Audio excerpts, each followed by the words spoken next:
The Butcher's Circus Carnage Tournament. What a journey.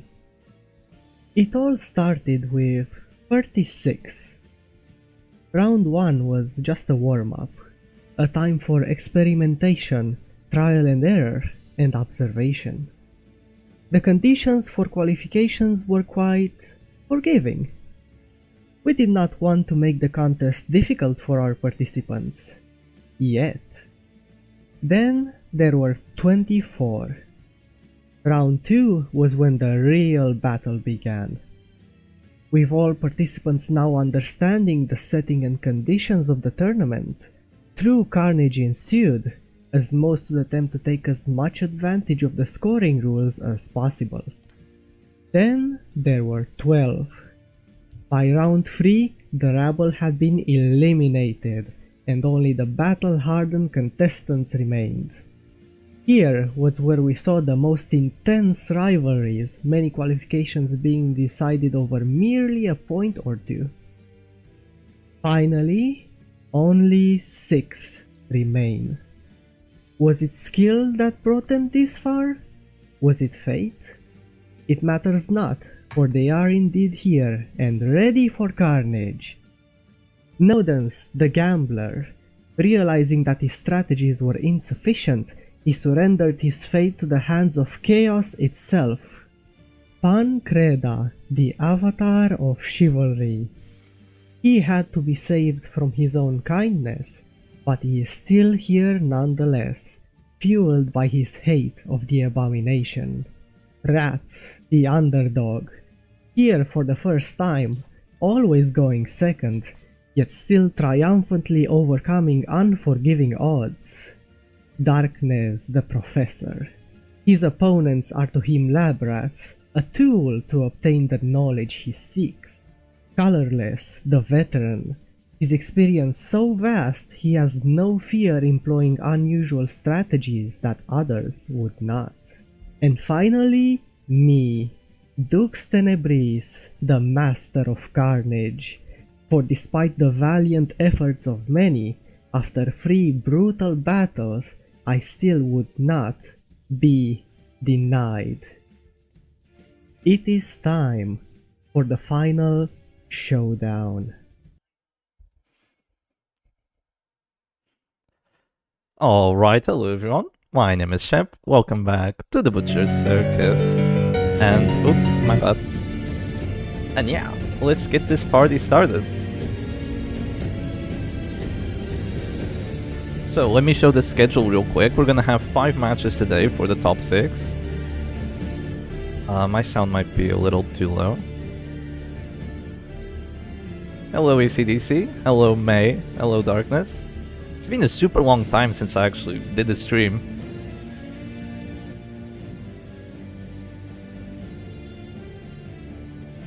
So yeah, let me show the schedule real quick. So, for the first match, it's gonna be Pancreda versus Duelist, which should be starting right now. So I'm just waiting on them to be ready. And then we can begin the carnage. So yeah, we only have 5 matches for today. In between the matches, I might play a little bit of ladder, if the players are unfortunately delayed. That is a possibility. Yes, we do have the bans for Pancreda versus Duelist, so in this tournament, they can ban 1 hero each, and then they have to get as many points as possible through just playing a fast match with lots and lots of kills. So Pancreda bans Abomination and Duelist banned Jester. So we can expect, with Abomination and with Jester banned, we might actually expect some reasonably defensive teams, or they might just bring something to dazzle the other one.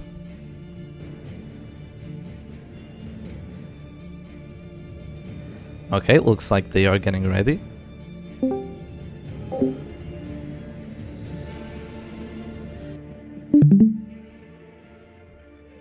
Duelist is streaming, and it is only a matter of time.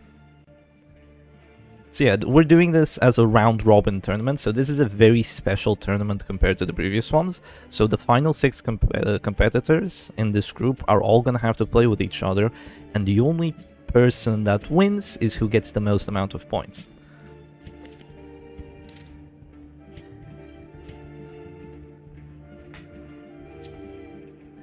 round 3 win. Yeah, surely.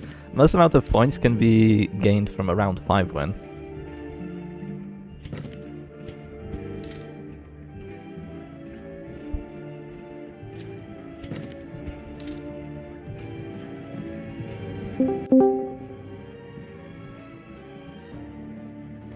So yeah, we are just waiting for duelist to be ready. The Carnage shall begin.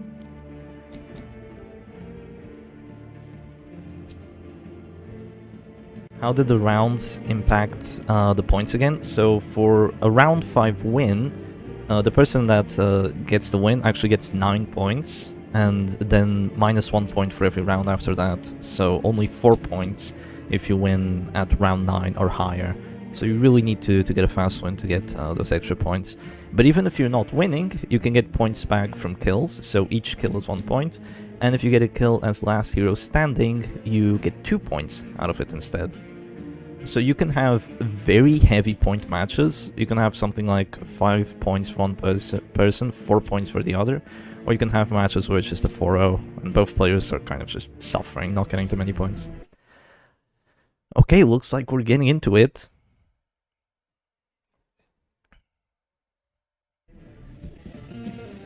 Yeah, indeed we are. You have chosen this foe.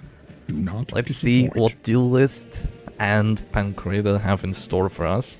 So Duelist has really been playing kind of just anything. He's one of the most unpredictable players, all of them pretty good teams. And Pancreda has usually been running Jester, but what the hell is he running? He has a Plague Doctor over there in the back. Hello Rat, nice to see you. And Duelist seems to have a Crusader Septic Tank. That seems to be a Doggy, an Antiquarian, a Flagellant, but then just a Crusader. While Pancreda has a Plague Doctor and Highwayman team. So that Highwayman's actually going to be very, very scary here with that repulse against these 2 AoEs. Actually 4 AoEs. And that's actually a red finisher Crusader as well. That's gonna be the finisher for Duelist here. You better crush the competition, Rat. Inner mechanism of Duelist's mind is an enigma. Yeah, I'm not sure I understand this. Because with the Jester and Abomination banned, there's a lot of great teams that we know up. Like Septic Tank was up, you know, the usual Septic Tank was up, but he decided to pick this one. I guess Dodge could be a good idea since there's a Jester left, right? Okay, goes for a Protectomy on the Flagellant, which is going to prevent that Rain of Stars from hitting this Antiquarian too hard. She has Materia Pestis and the Monkey's Paw, so it's going to be very difficult for her to do anything here. Her regen's not that great, and if she does decide to go Festering, there's going to be a repulse from that Highwayman. And I have a sneaking suspicion that that Plague Doctor is going to be using Emboldening Vapors on him. So any AoE that Duelist tries to go for, it's probably gonna face a terrible time. And oh my god, look at that Highwayman. It has the Numbing Instance and Sturdy Buckle setup. That's insane. There's not even an Abomination to stun him, but he still has like the double stun resistance setup. He's practically immune to stress and practically... Well, he's got Men-at-Arms stun resistance, which is great. Yeah, no accuracy, Antiquarian. Well, the repulse doesn't hurt that much yet, and Duelist doesn't mind it as much either with this Flagellant, just going for that Rain of Sorrows there. But a Vendetta will probably be dropped soon. Well, it's going to be an instant command buff. As if he needed any more accuracy.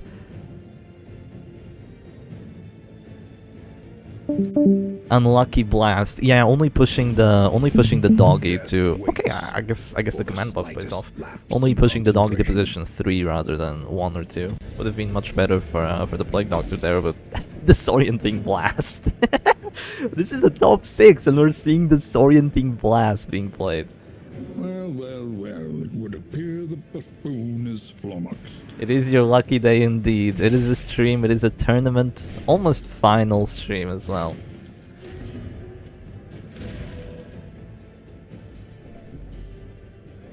Why does the tournament channel link to a random stream game? Steam game. Not sure what you mean, Lilith, but nice to see you as well.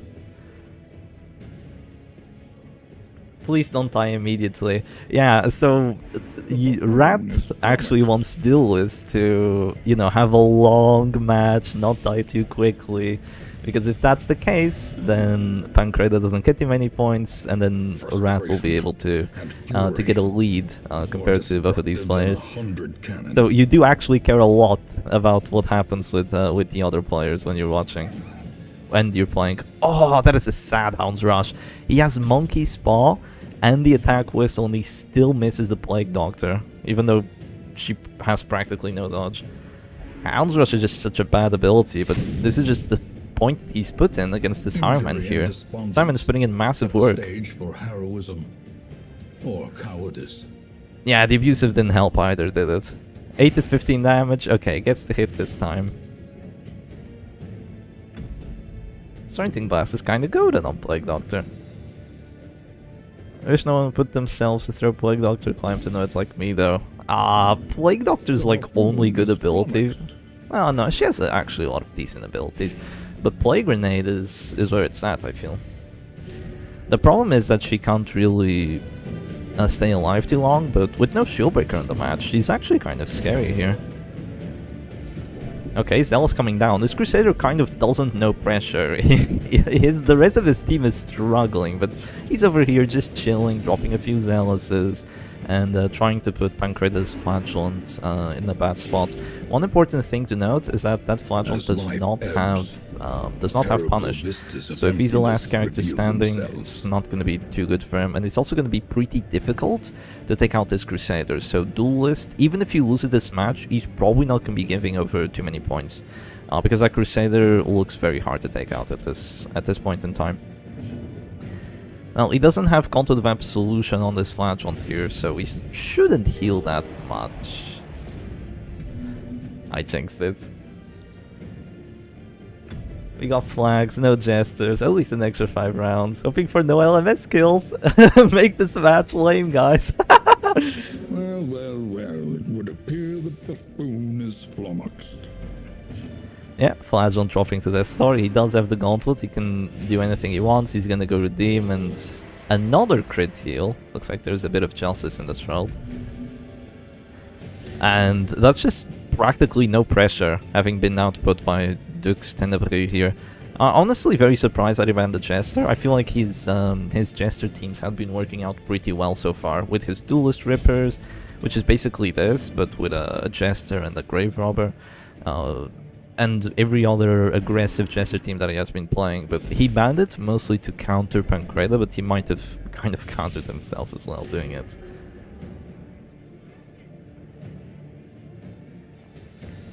Still, Pancreda's win condition here is a bit weird, because his Man-at-Arms doesn't really do much, he kind of just defends.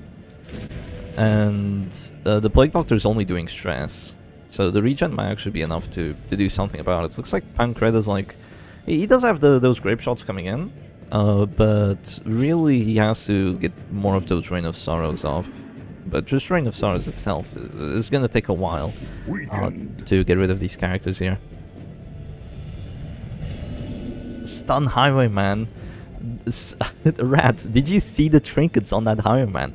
He has Numbing Instance 30 Buckle. He has 70 stun resistance.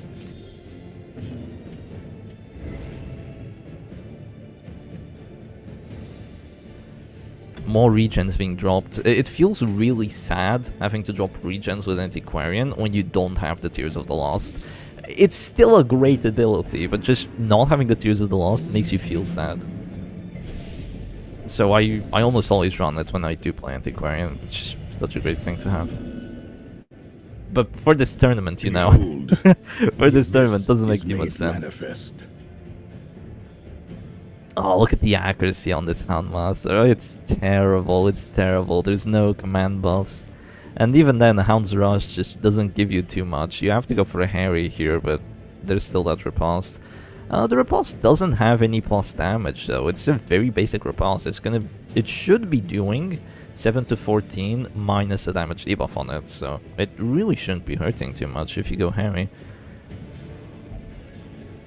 tries to go for guard on the flagellant. He says no. Oh, you're gonna pass. The Oh. waxes overwhelming. Ultimate waxes overwhelming. Our Carnage master. Shocked, bedazzled, bamboozled, and confused by Pancreda's machinations that he actually passes with his abusive doggy. Not that he had anything great to do, but that is unfortunate to see. That is unfortunate to see. Pancreda obviously not going to be giving him a reprieve. He needs to get these points and he needs to get them now. So he's going to keep up the tempo. Perched at the very precipice Stress of team can be oblivion. really good in this tournament actually, because even if you don't get the win, you're probably gonna get some kills back. Because with a stress team against a damage team, usually the damage team kills like 1 to 2 characters, maybe 3, and then the stress team gets a 2v4 or a 1v4. You might not win as fast as a damage team, but you're always gonna get kills back, and some of those kills might be last man standing kills. So you still have a very decent chance of getting a lot of points back. What were the 2 characters? Jester and Abon. Well, I should have written it in the top. I'll remember that for the next matches. Hello, Sailor A. Nice to see you.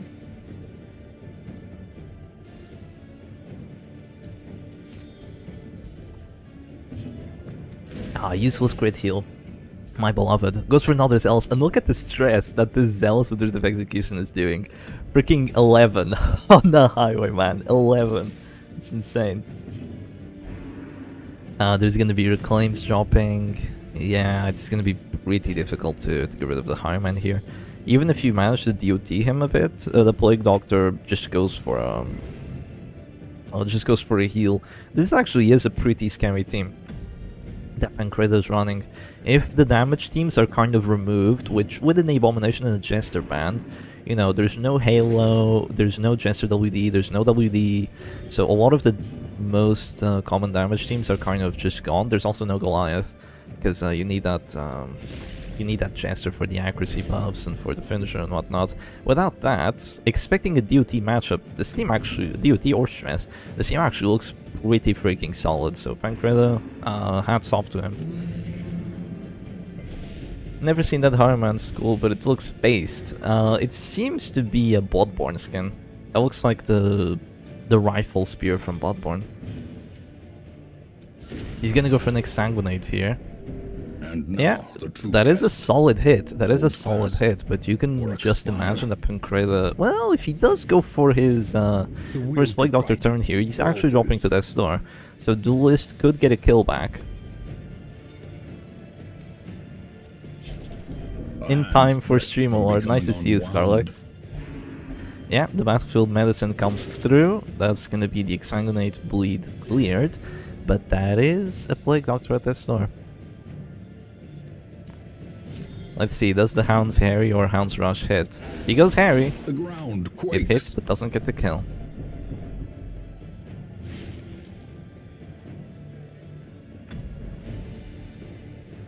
In Plague Doctor we trust. Yeah, it's great to see Plague Doctor actually being played in a tournament, because in previous tournaments, Plague Doctor just had little to no visibility, but with the bans, she actually becomes playable in some specific teams. Facing the abyss. We saw Hellion in this tournament as well, but it was a joke Hellion. It wasn't a real Hellion. It was she did not do well. The Plague Doctor is doing relatively well. Oh, but I see the D there at the end of the screen. That's a 40% death blow on the Plague Doctor. If Pancreda doesn't get the kills back, and soon with this Flagellant, Duelist might just take the match by storm. With that Plague Doctor, that he actually decides to move back twice just to get out of Zealous range. Honestly, pretty smart. This Crusader has 45 HP, so you're doing nothing to him, and he has the Writ of Execution finisher. So if you leave a character in the front and attended at this door, he's dead. He's absolutely dead. Alright, Reign of Sorrows comes in, 196 stress, but Duelist does go first. He can save this doggy or go for a final turn. Decides to save the doggy. Well, a duelist advance might be coming. A Reign of Sorrows could crit for 5, but maybe the Soggy manages to stay alive. Yeah, a duelist advance is indeed coming. It lands. That's gonna be Death's Door Stress, and that's gonna be a doggy in the dust as a white square, as you do. Zealous Accusation gonna be dropped here. It doesn't actually drop the Flagellum to 0 HP, which is a bit unfortunate for Duelist, because if he dropped the Flagellum to 0 HP, then he would have immediately healed the Highwayman, but then the Zealous hit would apply after the heal to the Highwayman and probably would have brought them both to Death's Door. Now that Highwayman just healed for free, but I guess the Redeem's gonna drop anyway, so it doesn't make too much of a difference. Oh, a crit 48 heal. Oh. Don't know how Pan is gonna deal with Crusader. Yeah, exactly. Dealing with this Crusader is gonna be very, very weird. Especially because the Plague Doctor never went Emboldening Vapors on the Highwayman, so he doesn't even have extra damage on like a point-blank shot to just try and get the win here. So it looks like for our very first match, we are not gonna have like a high points, high stakes matches. So all the other players can feel a bit relieved, at least for the moment. Short supply. Oh, crit 24 riposte. Okay, who needs a freaking Emboldening Vapors when you get a crit 24 with the Vendetta? That is a massive one, and you bet your ass that a 20% could be coming. Might be a grape shot. Yeah, it is gonna be a grape shot. Wow, dude. Wow. The Ring Mommy actually hates Duelist. Duelist, who tried to usurp the Ring Mommy's position as the Dux Tenebrae, kind of becoming our new host, our host of not just a show, but our host of pure carnage. And the Ringmaster said, not today. The RNG does not go Duelist's favor, and that is a Flagellum just gone. Still 2 Exsanguinates remaining, just brought to the grave. Never to be used. Please slow down. Please slow down, says Rat.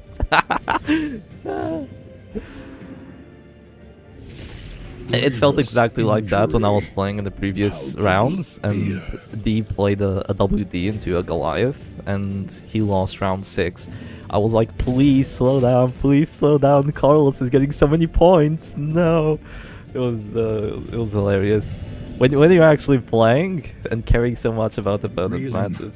Gasping, taken over the edge into madness. Those Zealouses are still looking strong though, despite the afflictions here. That Highwayman's already 1 Zealous away from dropping. Okay, the Antiquarian is having a heart attack here, but she should be relatively safe. I don't imagine that Flagellum has any time to go for. Oh, says no to the Protect Me. That would have been a great amount of protection for the Crusader, and also a lot of defenses for this Antiquarian, just keeping her alive for a while. Looks like the Fates wouldn't have it. A Reign of Sorrows here is just a kill on that Antiquarian, especially if it crits. But if he does that, then he leaves this Crusader open for getting last man standing kills. So maybe this was Duelist strategy all along. Just have his entire team die, and then the Crusader just kills everyone at the end and gets like 6 points.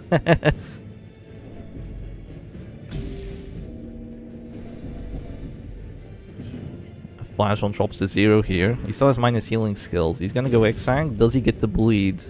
Oh, he does. He does get the bleed. You can see Duelist, his mouse writhing in pain. That is a very unfortunate bleed. The bulwarks of the mind have fallen. No justice in this world. Yeah, with this Crusader being bled, that means he's not surviving too long. Maybe not long enough for Duelist to get a kill back.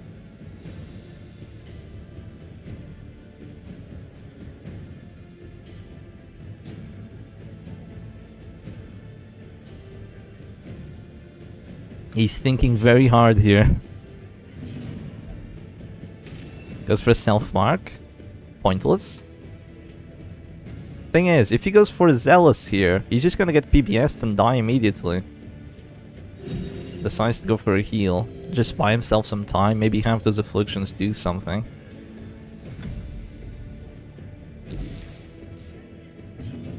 Yes, the LMS, yippee! Rad! Stop being such an anti-fun. Hashtag let everyone live, right? So yeah, we've had 2 hashtags this tournament. Hashtag kill everyone and hashtag let everyone live. Depends on who you're playing.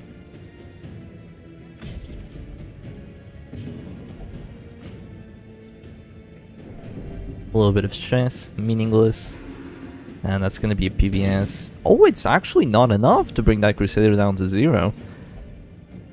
That could make a big difference, because now Reign of Sorrows might not do... probably does do damage, let's be honest here. Even with 35 prot. No, it doesn't, so there's no extra stress from being at this door. So this Crusader still alive for a little bit.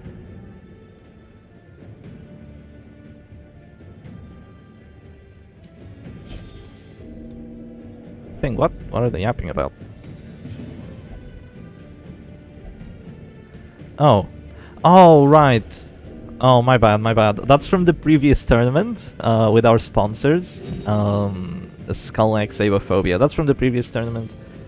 In the Renaissance tournament, they helped us with a lot of the art and all that. It's still a cool game that you should check out. So we're sponsoring them again, I suppose, accidentally. But yeah, now you know. Oh, Grape Shot Blast coming. That's enough to kill both of them. Holy crap! That's no extra points, but that's a lot of extra style. That's a lot of extra swag. There's gonna be 2 kills for the higher man, Pancreda, taking the W here, round 11 for a 4.1 point win. Is a tenuous proposition in this sprawling tomb. Mop the blood and collect the teeth. Alright. Let's go report the scores and I'll show you the bracket real quick.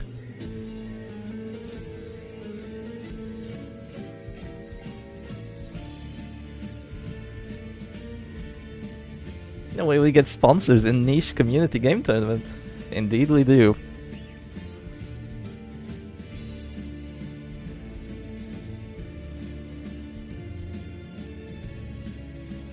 So yeah, let's have a quick look at the tournament tree.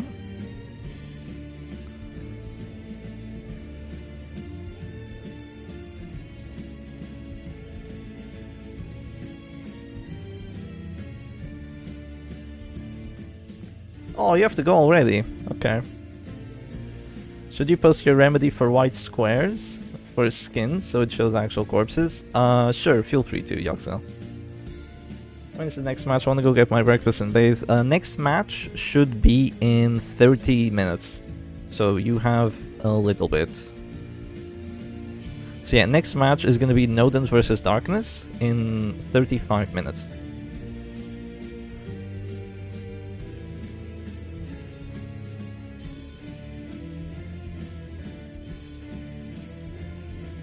Stinky, stinky rat.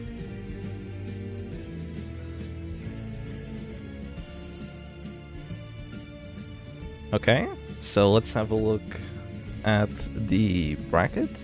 It should be showing, right? Wait, no, wait, hold on. Right, there we go. Let's see. Yeah, so having a look at the bracket, all the players are gonna have to face each other. It's Darkness, Nodens, Duelist, Rat, Pancreda, and Colorless. So for our first match here, Pancreda is gonna get 4 points, and Color and Duelist is gonna get, unfortunately, a mere point. But he can still make a comeback. We've seen weirder things happen. So yeah, that is gonna be 1 win so far.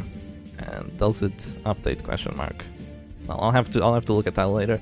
While the next players get ready, I'll have some communication with them to see what they say. But while they get ready, I might actually just play a match in between.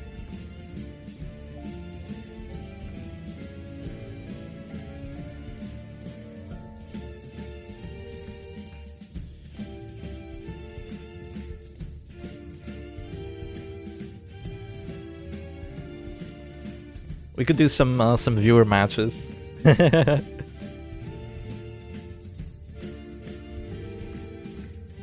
What I had for breakfast, I just had some cereal. So there you go, 35, not even 35 seconds of yapping.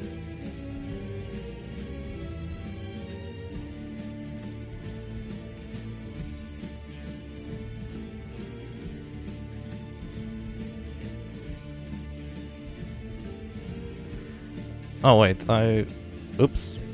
My bad. When I actually type, it takes away the... Yeah, I can take away the thing. I have to be careful, because I now have hotkeys to have the placeholder image or not. So I have to be careful what I type.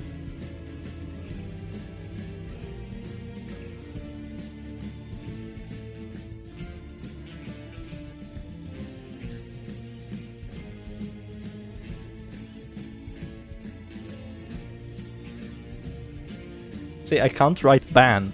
If I write ban, it removes the placeholder image, so I have to ask the players, what is your an? Hopefully they get it. Rat is saying, ban A-bomb, play weird comps.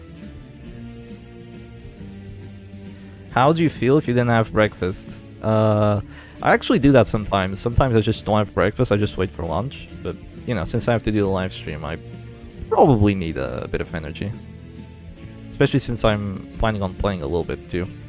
Unfortunately, I didn't make it to this final stage. I got knocked out in the previous one, so you won't get to see Shepherd Doggy competing today.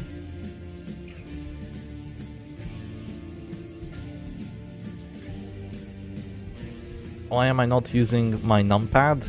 That is a very good idea. It's because my numpad already has the hotkeys for recording, but I probably should have done that. Try typing ban with B. Good idea.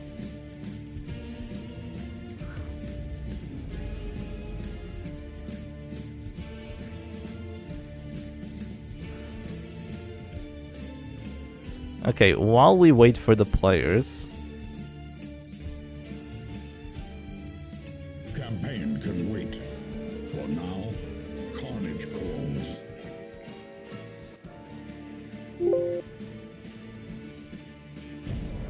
I might just do a few matches. Feel free to stream snipe me.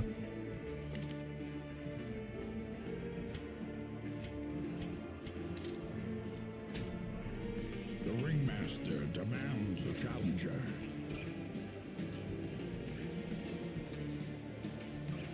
Let's see if this works. Yep, there we go. Alright, going into the match. So we'll get a couple matches before the next one. Next one should be Darkness and Nodens, so that's actually one of the most exciting matches. Nodens just spins a wheel and plays whatever team he gets from there. And Darkness really thinks his matchups out, so you can see him play some very interesting teams for an account to the bans. Oh, come on, we get a Hellion Plague Doctor? Are you serious? Okay, I'll give you all another chance to stream snipe me. Don't play double or triple riposte, please. Clueless. The campaign can wait. For now, Carnage calls. The ringmaster demands a challenger.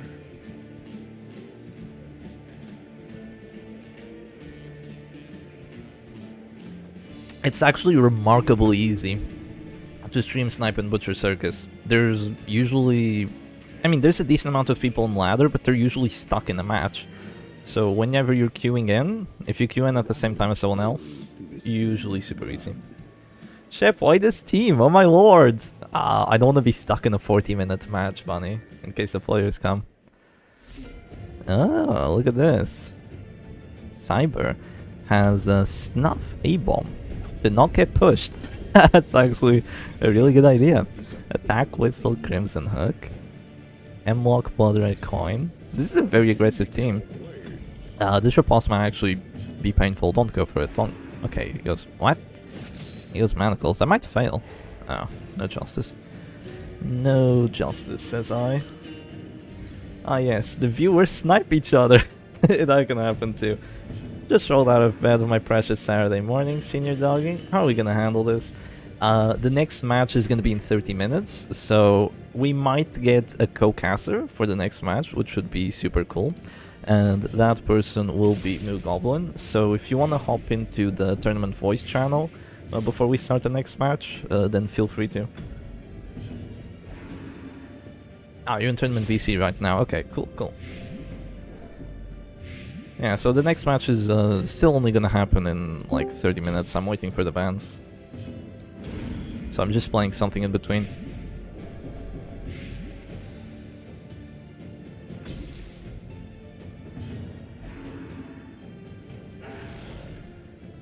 They miss... Wait, didn't they go ballad?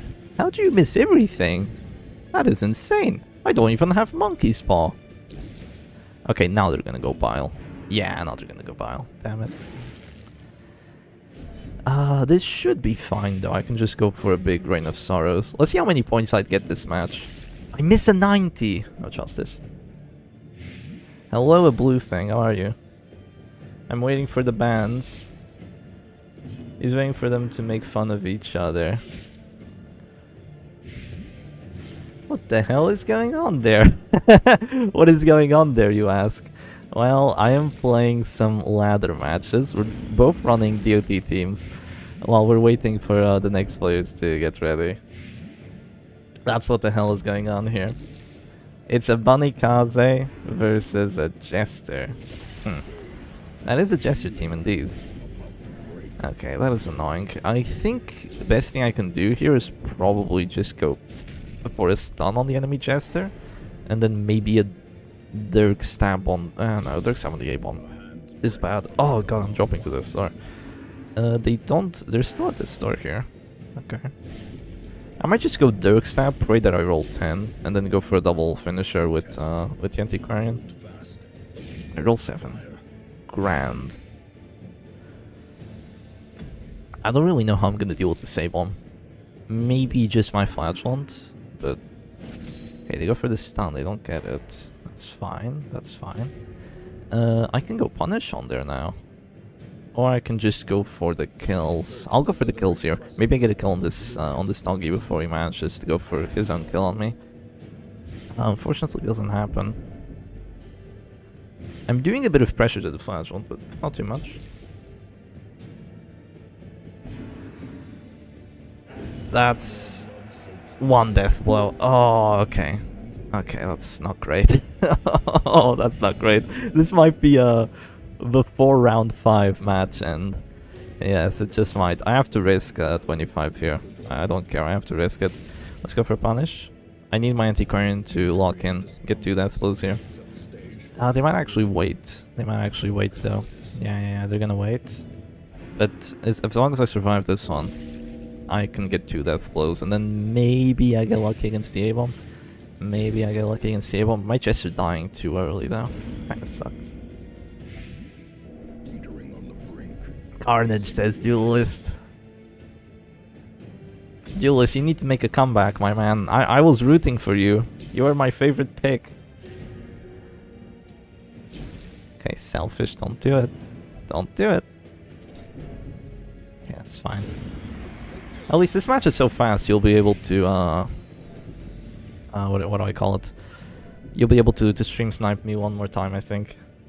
Honestly, both Rat and Darkness, the schedule that we picked for them is like at the very start of their availability. So I wouldn't be surprised if... well, no, actually Darkness showed up. They're not sleeping, but they're probably close to to being sleeping. This is only the beginning, Shep, that's true. Unfortunately, it's the beginning and the end of today for Duelist, because I believe he has to go to work after this. My man, he's locked in into the long grind, but tomorrow he's gonna play 4 matches and hopefully make a massive comeback.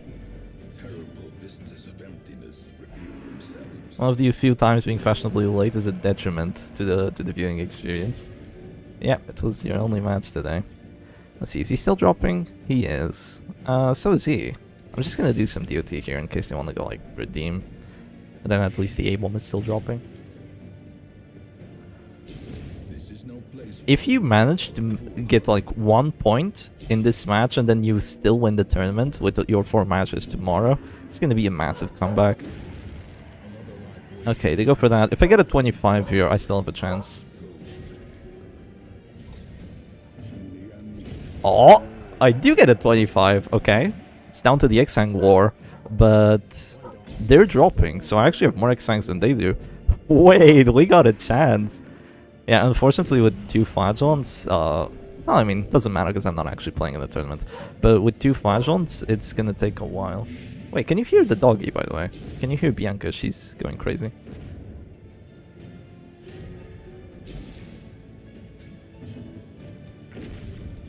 Okay, big Exsanguinate, that's enough. Yeah, yeah. And they only have 2 more. I still have 2 more, but... this looks good for me. Hound needs her master. Yeah, she does. Okay, if Rapturous is above... oh, he goes Punish. That's greedy. Probably doesn't make a difference for them here either.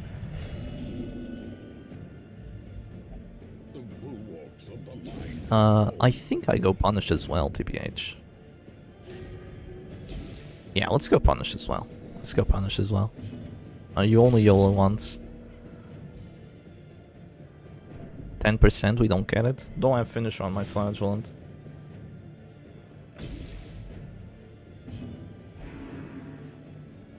They still go for 10%. My man, you're greeting it.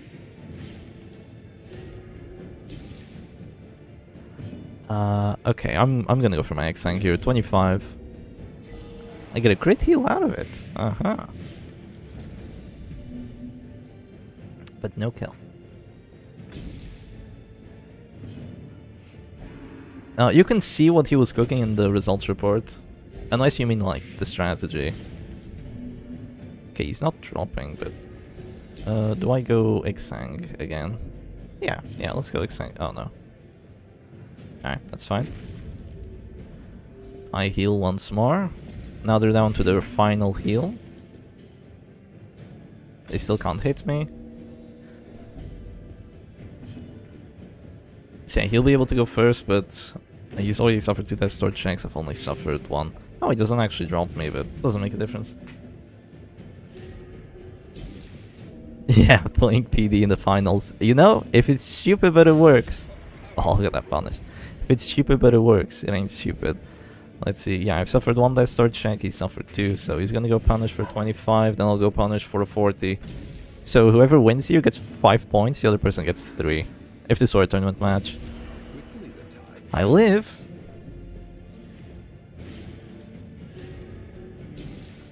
$40. Oh, shit.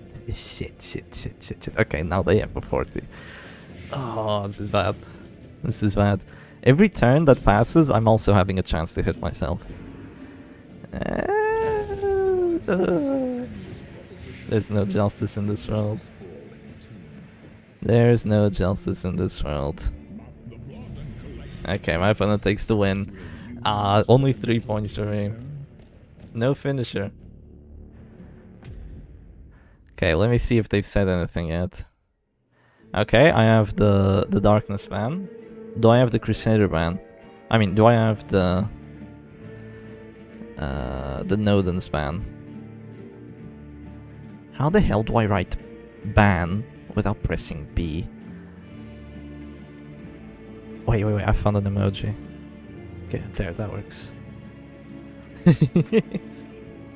The what? I failed to defend the gates to Agartha. Yeah, my bad. Okay, we're going into another match. Let's see if you can stream sniping this time. Whoever. If I press B, it removes my my placeholder. My placeholder image. So I can leak DMs, unfortunately, if I press B. It already happened once, so it might happen again. Oh, still no stream snipe.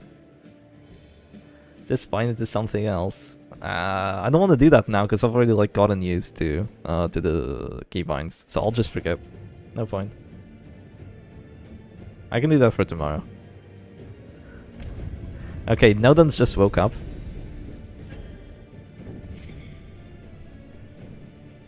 That's actually the button to start recording, blue thing. That's my button to start recording.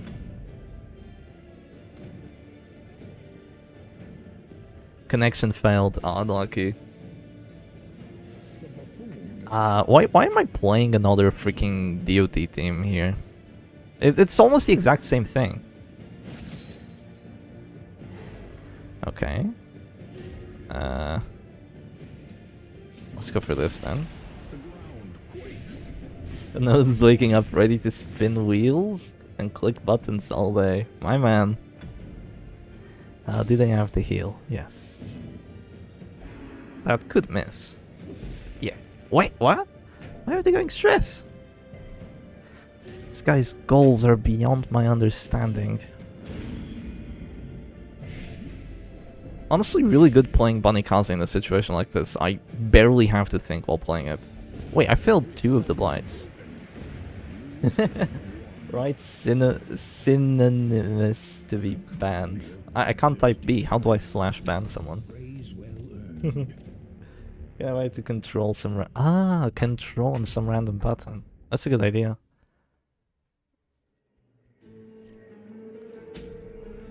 Wait, I'm gonna change teams. Well, the players should be almost ready, so let's just play one more.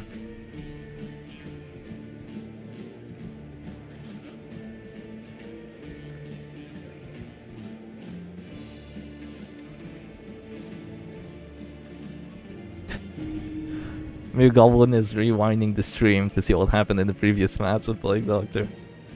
Maybe someone will copy Pancreda's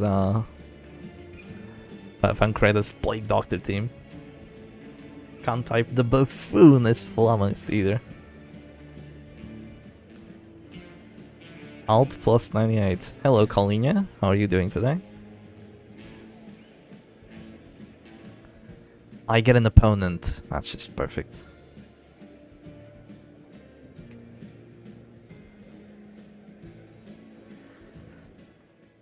It is an actual opponent, right? Yeah, so what's this? You know, fastest way to get to another match, just click exit to main menu, go like this, and then go into the circus. It's faster than surrendering.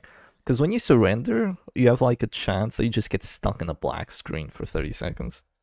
So doing this is unfortunately the easiest way of getting back into a match. I think it's what shows the opponent left. So I don't mind seeing it this much anymore, knowing that this is actually what people do. Because they just want to play again. Shep, you should press Control Shift Alt Windows L. That's either borks my PC or you're trolling. Well, no, that would be trolling as well, but... Oh, you were here like 30 minutes ago. Sorry, I missed it. Sorry. Let the viewers stream snipe you. I'm trying. Oh, fuck. I get of everyone that could stream snipe me, it's fucking D. We played yesterday. He beat me 4 times in a row. It's fucking D out of everyone that could stream snipe me. Oh, okay. At least it's a good matchup. He hasn't even said anything. He's just ready to stream snipe. He's not even in the tournament anymore. Unfortunately, we both got knocked out last group stage. Let's see here. He has Ransecure Occultist. Oh my god.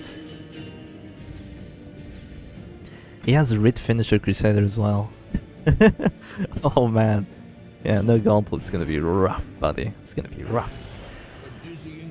That's 1 crit only. 1 crit only, it's fine. Let's go rain. Let's go rain here. Yeah, let's do this. Maybe we get the bleeds. Oh. Are you serious? I still don't get the bleed even with Spiked Bat? He just goes Abyssal. He's actually gonna win this. He's gonna win freaking DOT, pure DOT into pure stress match. Okay, these festrings are gonna hurt though. Ah, but I'm gonna do no damage because he has Prot everywhere. Maybe he doesn't seem to be wanting it. We Harry.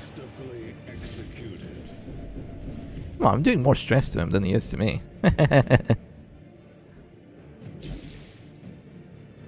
Bunny Kaze found panhandling the Las Vegas Strip. What? Okay, this looks like a solid harvest turn here. Dude, I'm not surviving much longer. What is this nonsense?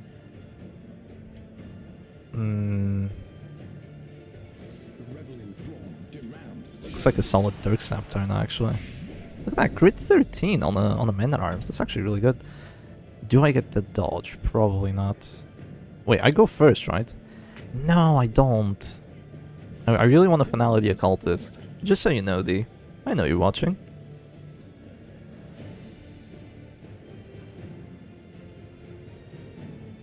Let's gonna let you get back in here. Yeah, if you had riposte on the man-at-arms, it'd be over. Over 2 rounds ago. Okay, Nodens gave me his ban.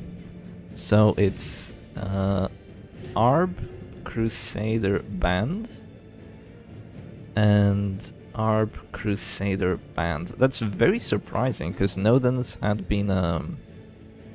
Wait, what did he do? Ah, he guarded. yeah, because he's watching. Yeah, it's Marty Pants. Let's go, Harry. I don't care. Yeah, so the next match should be happening soon. We have to hurry this up. Onikaze reportedly shot in round 2. Injury and despondence. I didn't get to bleed. Oh no, I did. I did get to bleed actually. Big. Pretty big. I'm just gonna go fast string here. Oh my god, look at my team, brah. Look at my team. Who's doing this? I mean, this team isn't looking too good either, but I'm gonna be dead before that counts for anything. Let's go... Okay, he's dropping, so that doesn't matter. I can go punish here, or I can go punish here. Let's go punish here, 5 to 10 damage. Please get the bleed. Yes! Nice bleed. Winnable.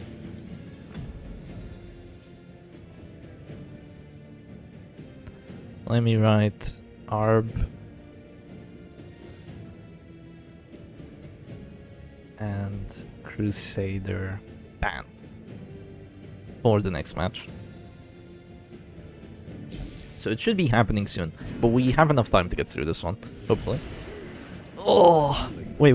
I can drop to this store and heal everyone here, actually. Yeah, it could be good. Could be good.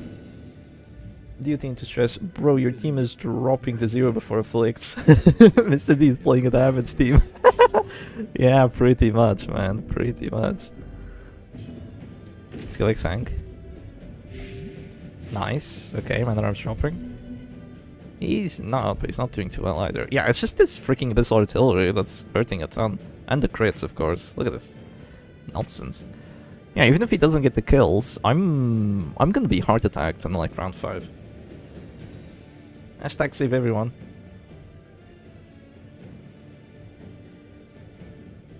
Keep Antiquarian alive. Yeah. Keep Antiquarian alive. Pray for Abusive. I might go Finale here. Do I go Finale on the...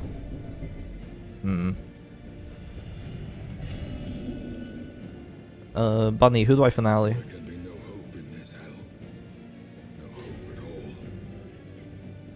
Hound's Harry's cool with the Abyssal Spaghetti DB dealing 66% base damage. Crusader would be ideal. Okay.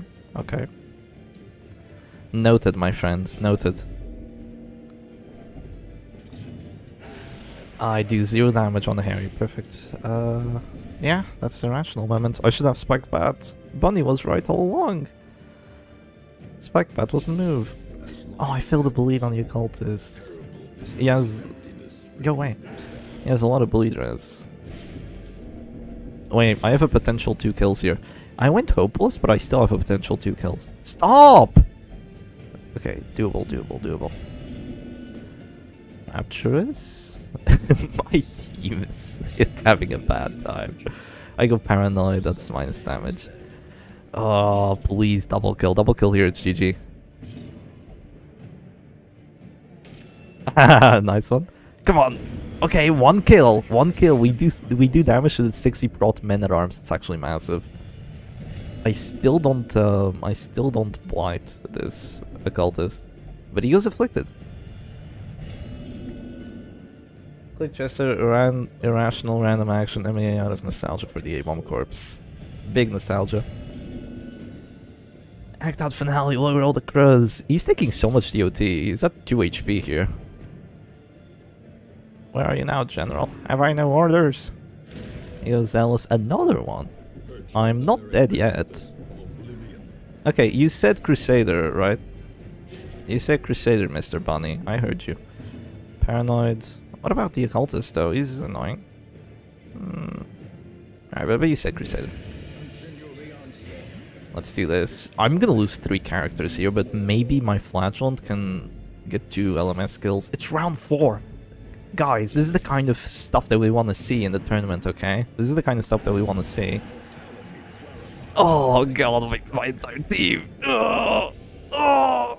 No extra stress? Nice! No extra stress, big. Okay, what if I go...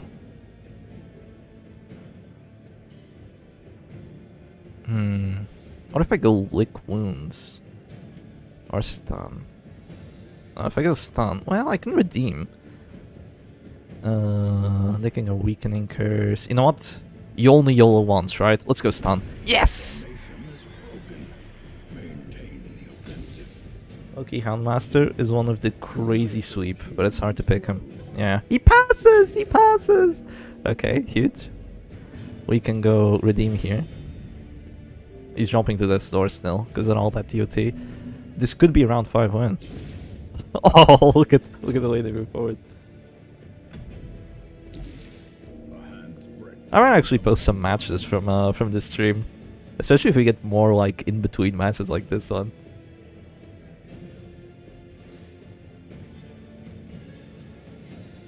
Yeah, no weird for the crit 24 heal with Ransecurol. Goes weakening curse.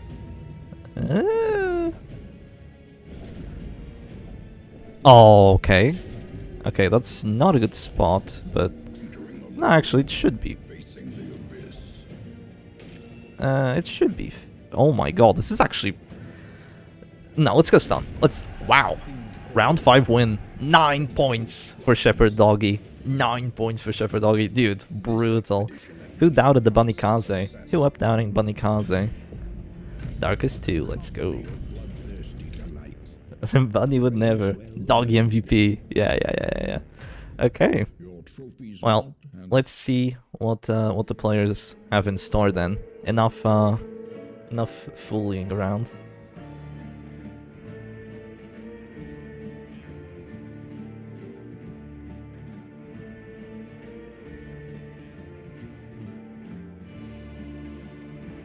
Who doubted the Bunny Kaze? Me!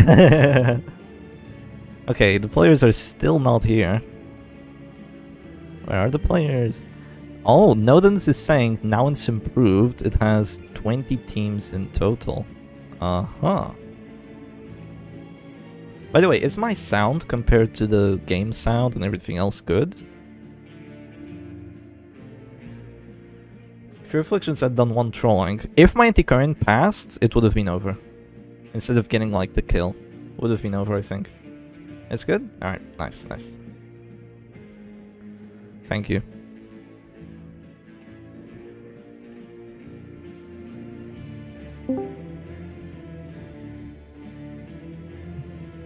Yeah, so Nodens just spins a wheel and gets a team out of it. Okay, Darkness is around. He must be the one streaming then.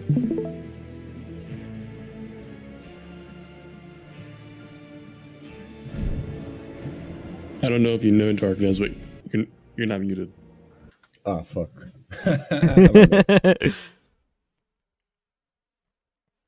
Yeah, we have a Moo Goblin here to cast with us.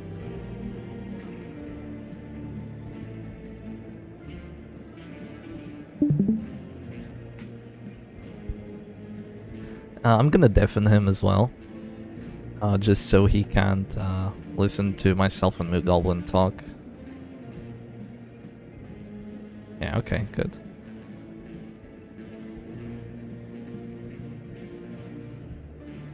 So yeah, Crusader and Arbalest Band. Probably makes you the most viewed DD streamer. There's even another one. I think Shuffles gets more viewers when he actually does DD streams. But now he just plays like other stuff.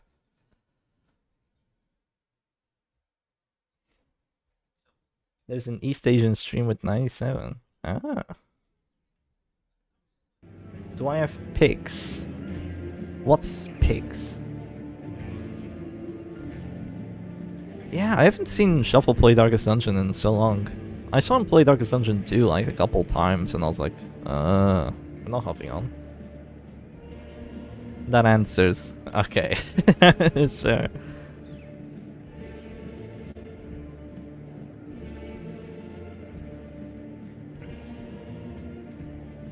The E2 haters rise. Rise. So yeah, Darkness is waiting for nodens to lock in.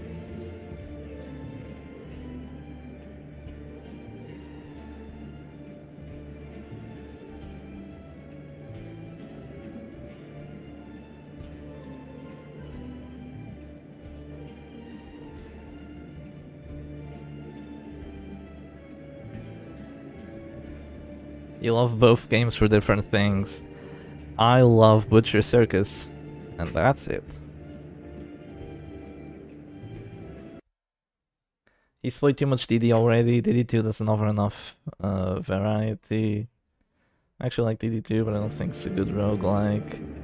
Yeah, he's played a lot of Darkest Dungeon 1, right? I mean, it just gets to a point where what else are you gonna do except for, like, super hard challenges?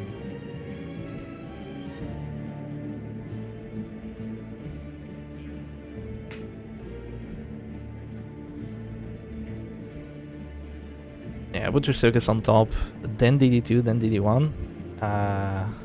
Probably like reverse for me. I like DD1 campaign. I couldn't stand the DD2 campaign. Shuffle into Butcher Circus.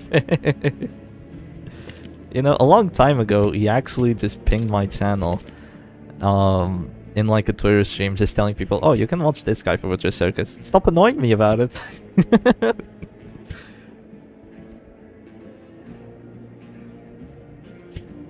Okay, so Nodens is locked in, and Darkness is picking his team. It's looking good. Nodens probably had to spin the wheel like 1,000 times.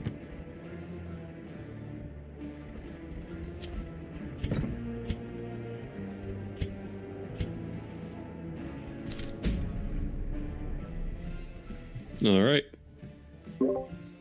I'm gonna unmute here so you can hear me as well, Moogoblin. So everyone say hello to Moogoblin, my co-caster for today. What up?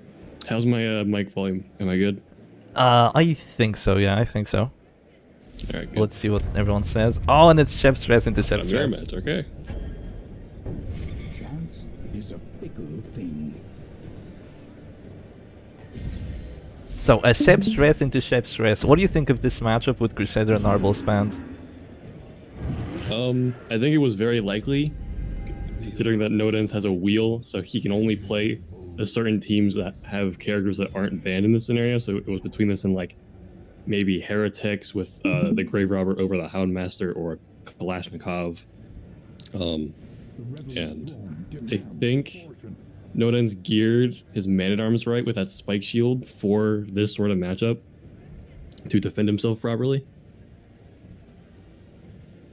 Yeah, he does have the shield spike. Yeah, he does have the shield spike. He does have the Insignia of Rank. If he actually rolled a Kalashnikov here, this would have been horrible for him. I think Absolutely, Dark... like dumpster matchup for him, but nope. Yeah, completely dumpster matchup.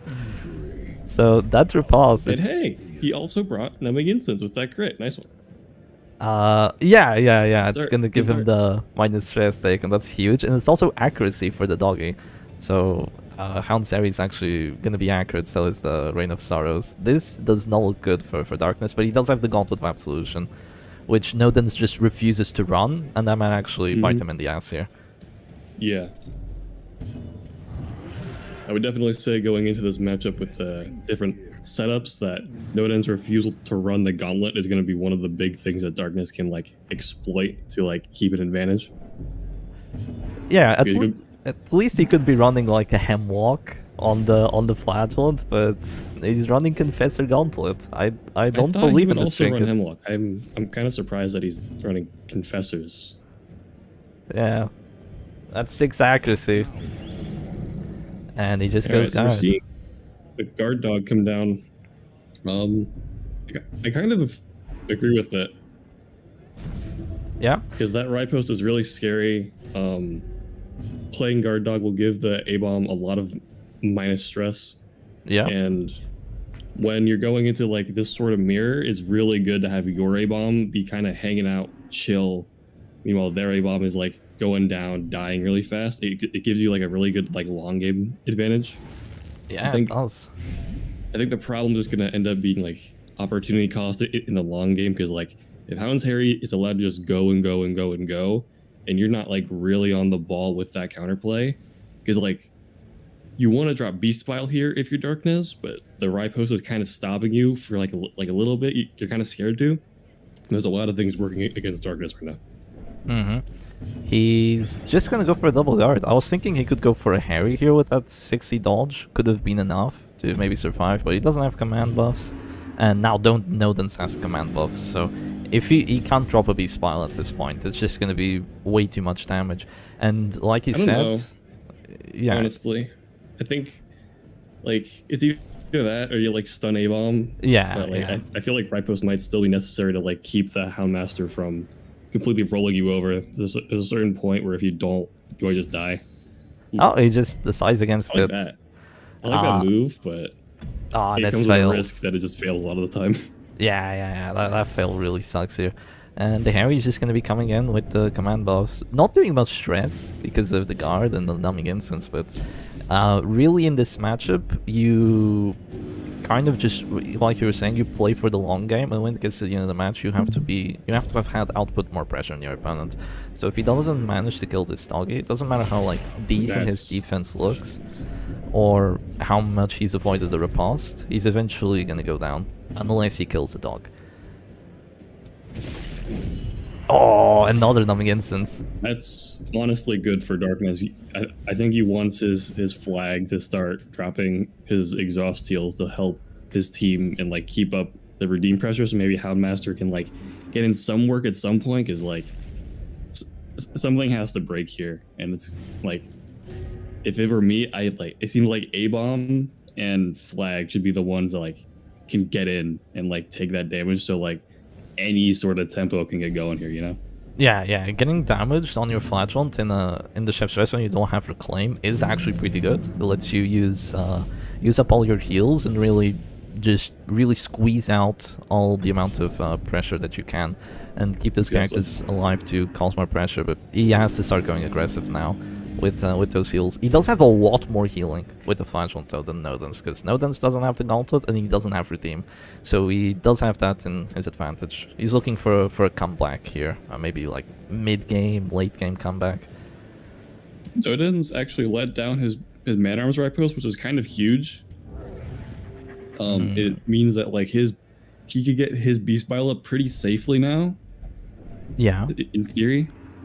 I don't know why he went for a preemptive heal there, especially when he has a command buff and one of the repulses down. I don't get it. Yeah, and like his dodge is as high as it'll ever be to like try and dodge that right post. Yeah, I don't really get the preemptive heal.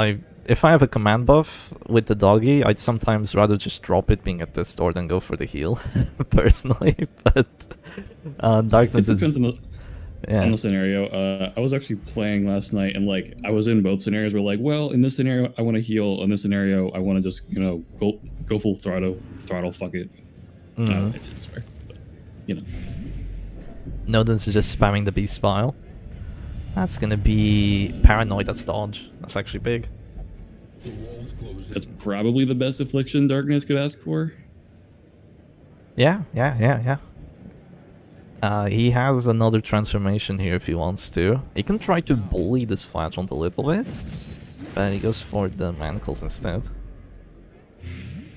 Which is good, but you can imagine that repulse is coming back up now.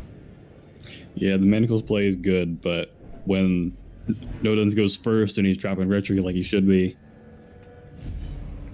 you've just traded one right post for the other, and you haven't done stress, you know?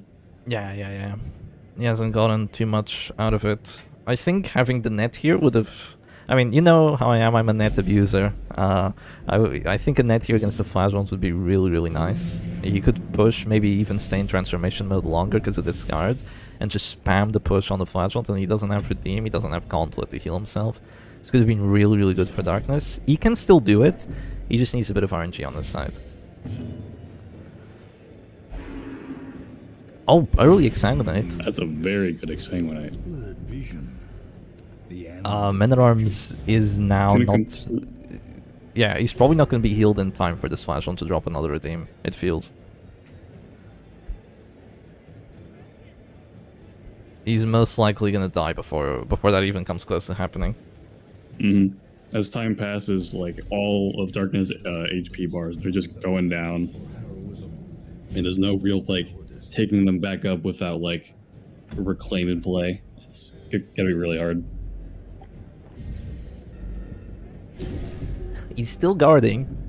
Of course, that shield spike way too strong. With the command buffs, has Insignia of rank 2, so he's pretty much always gonna hit that riposte.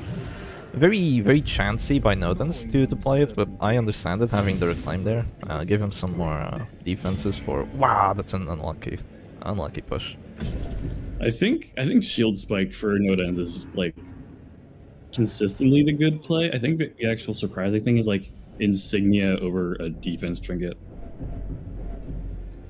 Something like Rancid Cure All for DOT resist, or Numbing Incense for, like, stress, for anti-stress. Spirit Tolmo with the £10 donation. Thank you so much. Oh shit, he's back. Good. Also, this is partly for that 24-hour stream you did.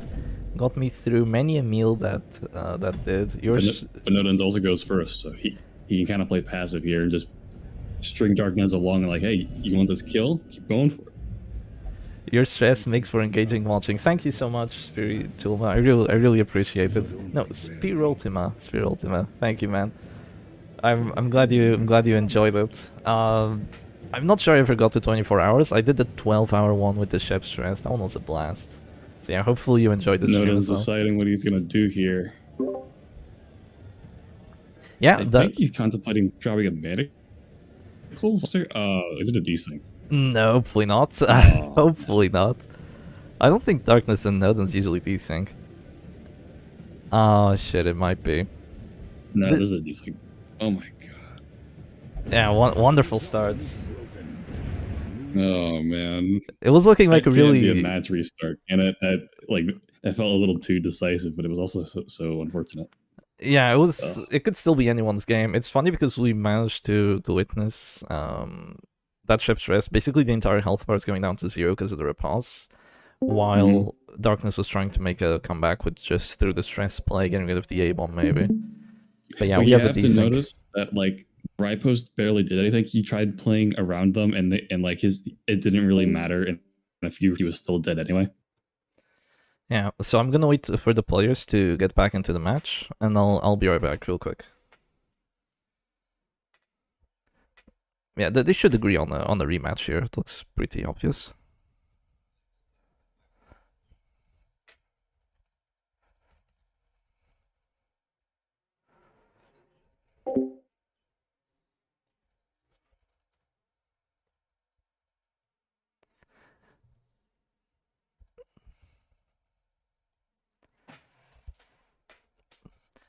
Darkness agrees to a rematch, and I'll be RB.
Red Hook, fix your game.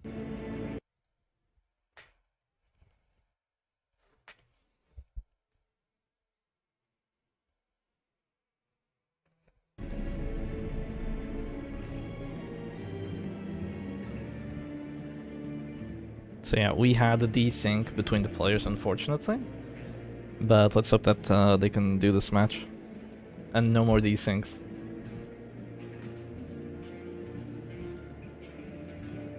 You've played Butcher Circus for hundreds of hours, but never went in... No, you've played DD for hundreds of hours, but never went to the circus. But you watch my videos from time to time. They're fun to watch. Happy to hear it, Stan Axel. Yes, they agreed to rematch. Same coin flip. Okay, they're getting into it. Getting into the rematch. Familiarity breeds contempt, and does not Now they're actually gonna have like a better matchup, or like better knowledge of how this matchup went from the start, so they might actually go for different plays here. Yeah, this is actually this rematch is really big for Darkness because like this is a matchup where there's a lot of stuff you can do even if you're playing into like a shield spike. Like if you're on the ball and you're like playing certain moves at certain times, you can shift things to your play. Yeah, because this doggy doesn't necessarily have to go Hans Harry, and the Flagellant doesn't necessarily mind the riposte that much. And now, maybe without so many crits from that riposte, he might actually do a bit better here.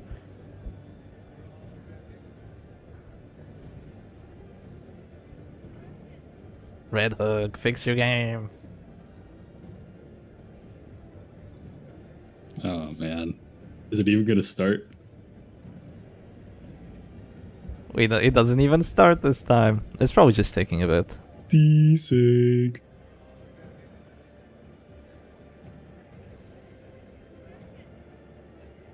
Be nice, guys. They have stage fright. Yeah, they're playing almost a mirror matchup.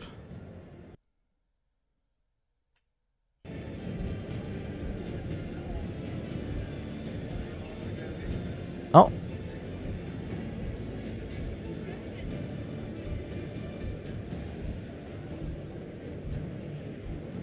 Okay, looks like they're gonna be trying to restart their games. All right.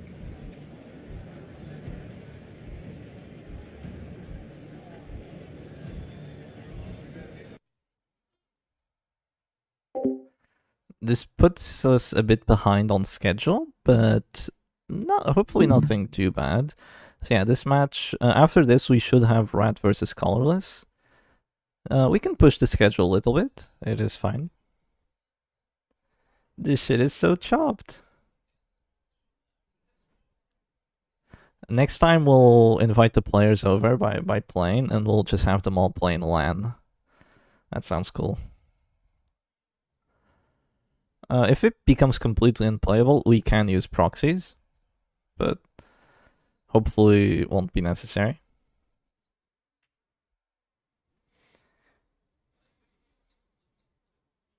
So yeah, they can usually play, so Darkness and Nodens usually don't have these things. It's weird that it's happening like this time.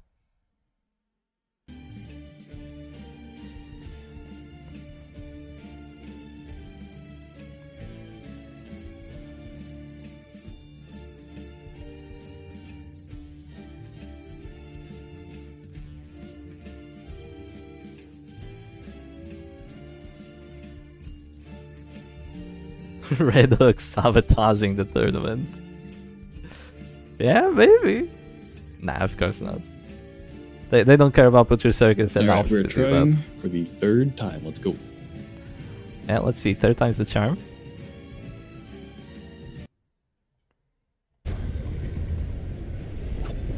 Oh, we do have a coin flip. Chance is a fickle thing. We have a coin flip. Nodens goes first. Everything is as it should be. The contest begins. That was a good coin flip. We've had situations where it took 7 coin flips to actually get to the right one. And you're just watching it every time, like, okay, is it gonna work this time? Can we watch the match? And just nope, over and over. Yeah, okay, we actually have a big difference already. This Abomination not getting the push is really big for Darkness here. That means 1 free Reign of Sorrows. Yep. And as well, since he doesn't drop the riposte, there's a non insignificant chance that the Houndmaster might get to play here and does not get caught out by the riposte yet. Nope. Okay. Yeah, there it goes. I was thinking that too. I was thinking maybe the doggy just immediately goes Harry, but looks like he decided against it. Just wanted to go for the push. And doggy's probably still gonna have the same game plan to go guard here and just take it from there. We might even be seeing a bolster here very quickly. Oh, Bello, what do you think about that? I see the plan behind bolster. I think Bello is more long game focused, which is kind of weird to say because bolster is kind of like the long game move. But Yeah. when he needs that tempo from bolster to like chip in while he's avoiding those riposts, I see the mindset. I think with the Bellow here, he does actually reduce the riposte damage quite a bit. So if he spams like 2-3 Bellows, then it's not gonna be quite as scary. But yeah, in this situation, I definitely would have gone bolster there. That would have been like 2-3 misses. When you're playing around guard dog and you're already giving yourself dodge and you're giving the A-bomb minus stress taken, I see the value in avoiding bolster. I'm not sure what I would have picked confidently, but I can see why he played Bello there. Looks like he's not even hitting into the riposte this time. Just going punish on this abomination here. Just trying to change it up, make it a little harder for nodens because he's not gonna hit into the riposte this time. It feels. So he's keeping the flash on HP for longer.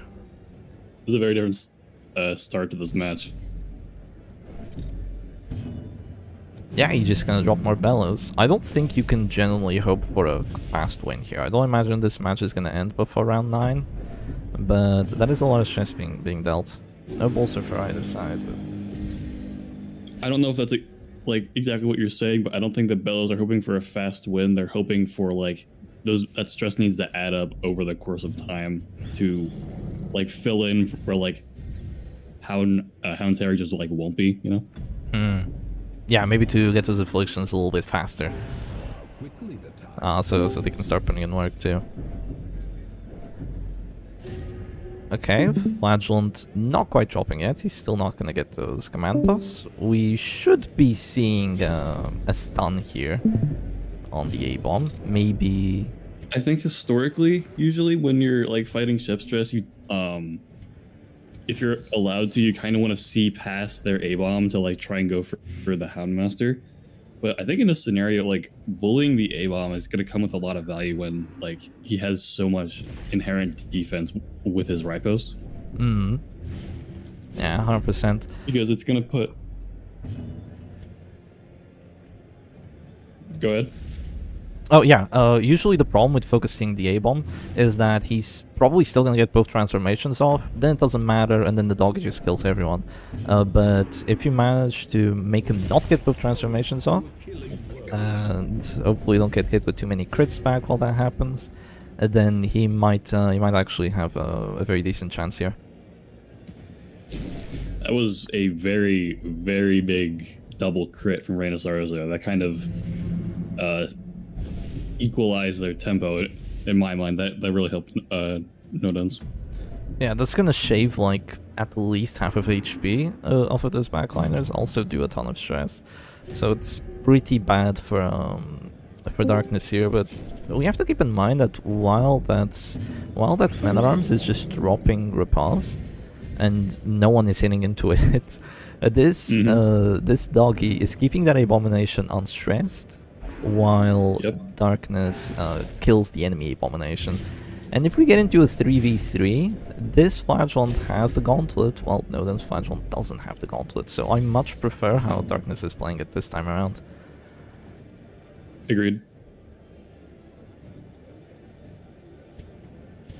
Keeping the A-bomb healthy for late game when he has spike chains is like a really big, and it's one of the strongest things that can be played with guard dog. Is just like you can protect the A-bomb and still be doing like decent pressure as you do for late game, and it helps you have a backup plan in case you run into this sort of heavy riposte strategy that otherwise would just kill you. There's like really not a lot you can do besides just like ram your head against the wall, hope Hound's Hair gets enough tempo through the right Yeah. post to win.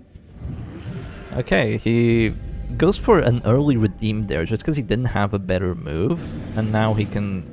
he goes for a rage, which is surprising. I feel like a manacles there would have been just fine, but he decides to go for a rage. The abomination is gonna go afflicted here, fearful.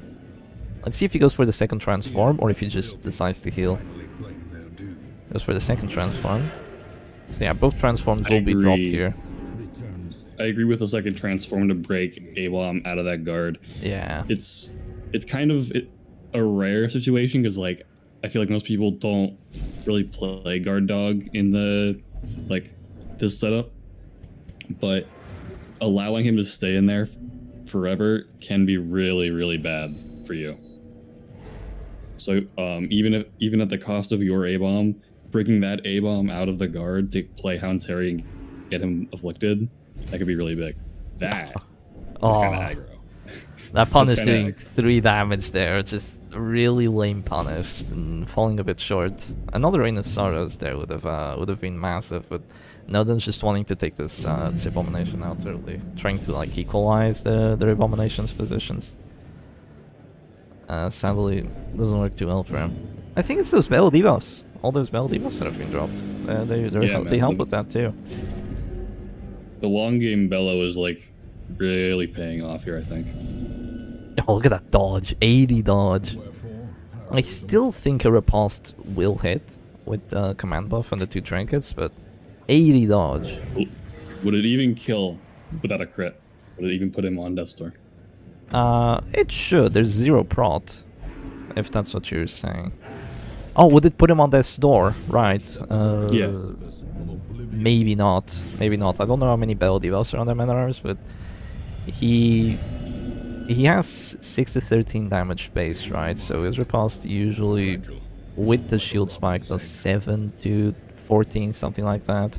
So it could definitely with a crit it would. But yeah, the sides against it. Affliction. Sorry, my bad. The Man-at-Arms Affliction could actually be like really big here, depending on if he gets like plus or minus damage. It could allow the Houndmaster to stay in and keep doing Harry despite the right post, but potentially. Yeah, if he goes fearful, it's 0 damage riposte. The shield spike's still gonna get the bleeds and a few crits, but 0 damage riposte. It's gonna happen now. That's 3 afflictions coming in actually. This is turning out very messy, which is good for Darkness because his team is like it's built better into this long game, I feel. Yeah, with that content of absolution. I'm still sad I don't see Bolster. I feel like Bolster would be so much value. But... oh. Bolster is one of those things where, like, I always understand not playing it, but like when you look back at a game in retrospective, like, man, you gotta fit in Bolster somewhere. You gotta find a way to like put it in a stack, you know? Yeah. Because it really adds up. It's only round 5, and it's actually going through this quite quickly. Is he gonna go Rain? A bit greedy here, hoping that the Harry gets the kill. He does get to go first, but... yeah, you can see that Man-at-Arms is doing no damage now. Irrational minus 10% damage. You could see it. You could see it as being greedy, and I wouldn't necessarily disagree, but you could also see it as, if I let this Houndmaster keep going for too much longer, I might not be able to, like, recover in time. Yeah. He needs to take some chances here. He needs to take some chances here if he wants to win the match, I feel. So those reigns need to start dropping. He might actually just do enough stress to kill him anyway with a bellow and the transformation and the horror. Absolutely. Oh, 192. Man, Lick Wounds is... okay, he doesn't die to the riposte. Yeah, that's 1 kill. Unfortunate that he missed the doggy, but this still looks great for him. You think so? I think nodens is gonna have just more to like stand on here with his man-at-arms at like decent HP. Maybe heart attacks coming soon. There's no numbing instance over there. There's no bolster. Some decent stress could happen. He just needs to not go for a preemptive heal here, I feel. He decides for it. I don't really like these redeems out of Death's Door.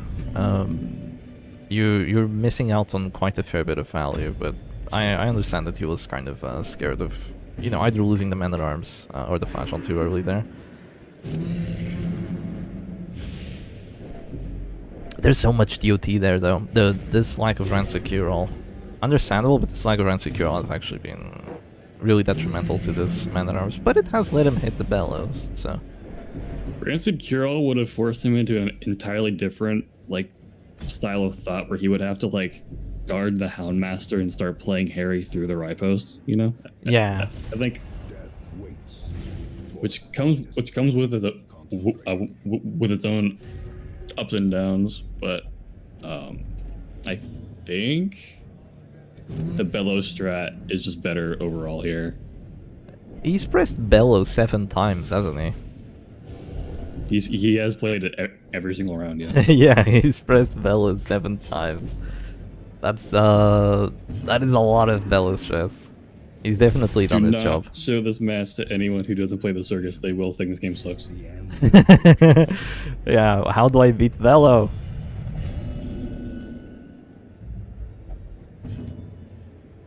When in doubt. Crit one riposte. Actually gonna make a difference there because of the stress taken. The man-at-arms would be dead. Now he's gonna survive for one more turn. Because of the stress heal as well.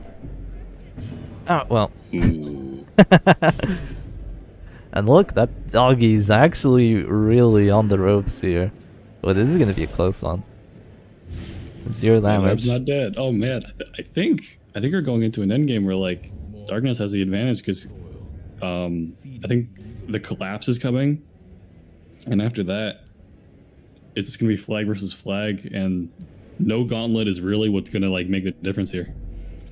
I'm not sure if no gauntlet's actually gonna be that significant, to be honest. Because he can just go like punish. Well, he can go like Ixang, and then he can go for one punish and then Ixang. The heal difference probably won't make enough of a difference. But if Darkness gets like repeated crits and like forces him onto Death's Door like every time, I don't know. Ooh, wow, it's really good. Unfortunately, he was at 7 HP, which was just like a little off. Oh, look at the stress on that flagellum too. He might actually get heart attacks here. Yeah, that's a heart attack. No gauntlet is just like really adding up for nodens. Yeah, if he gets a punish here, it's completely over. Punish kill, I mean. Wow. Okay. That's the devil. Oh my God. One last man standing kill, right? Yeah, it is. Yeah, because he went for the Reign of Sorrows, and that's what got the kills after the man-at-arms was already dead. So that's one last man standing kill for Darkness, and now all he has to do is deal with this doggy, and he has a lot of corpses in front of him, but they're not gonna last forever. And this guy doesn't give a fuck. Bro. He goes crit rain. That crimson hook there on the flagell just going hard. Wow. And now if you're nodens, you're playing a very linear game. You either heal or do you hit right post, and you just kind of, you know, that Rapture kind of does like funny stuff to help you out. Yeah, 70 to hit. Whoa, it's just another kill. Oh my goodness. Holy crap. That is 2 last man standing kills for Darkness. So that's 6 points for him and only 3 for nodens. The rematch made all the difference there. Yeah. If you ask me. Yeah, GG's. GG. Just in time for the next match as well. No, sweet. And the rat is saying it's rigged because his opponent's got too many points. Wait, 3 LMS kills? Wait, let me check back the stream.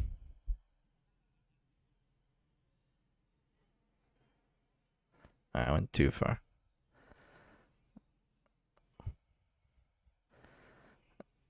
Okay, let's see. So the man-at-arms went command. Then he died. Oh yeah, the man-at-arms went command, then he died. That was 3 last man standing kills.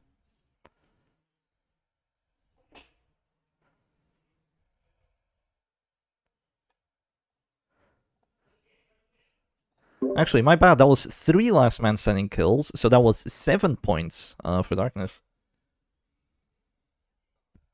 Oh, I thought the man-at-arms was still around for it. Okay. No, he went. No, the men-at-arms that dropped command and died. Yeah. Based. And then the rain just killed everything. So that's gonna be 7-3. Yell 11 times in a row. Die. So based. Yeah. Yeah, 11 times in a row and die. Is the placeholder leper chopping shambler? It seems to be.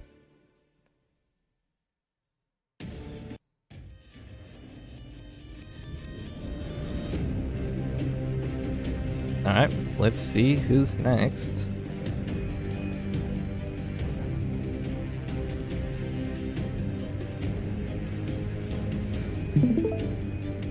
Looking at the schedule, it's gonna be Rat versus Colorless. Rat, my friend, you're up next.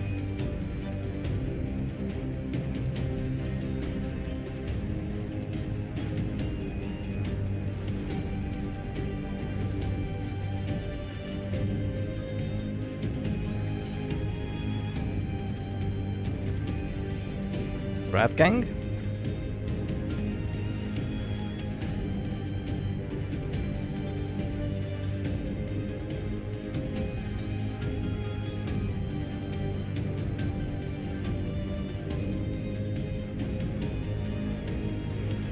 I have the rat ban, waiting for the colorless ban.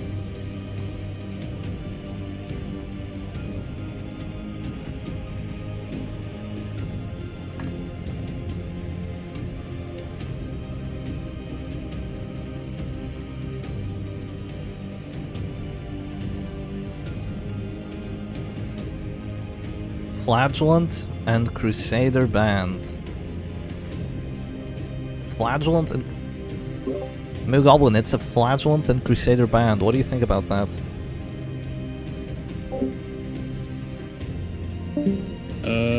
No frontline, no fun, no long end games. Hashtag kill everyone.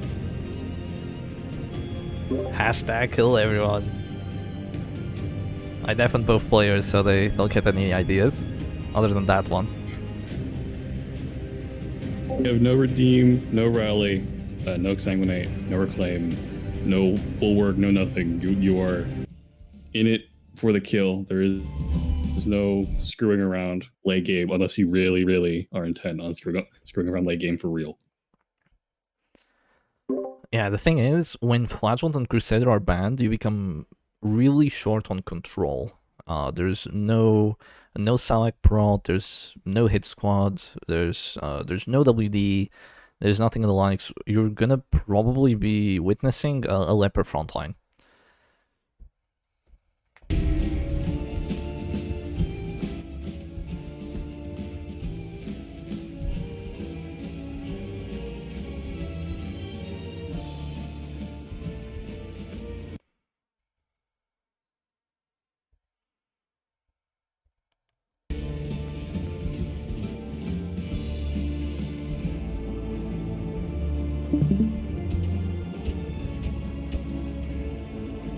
Okay, they're getting into it. Let me change the bands.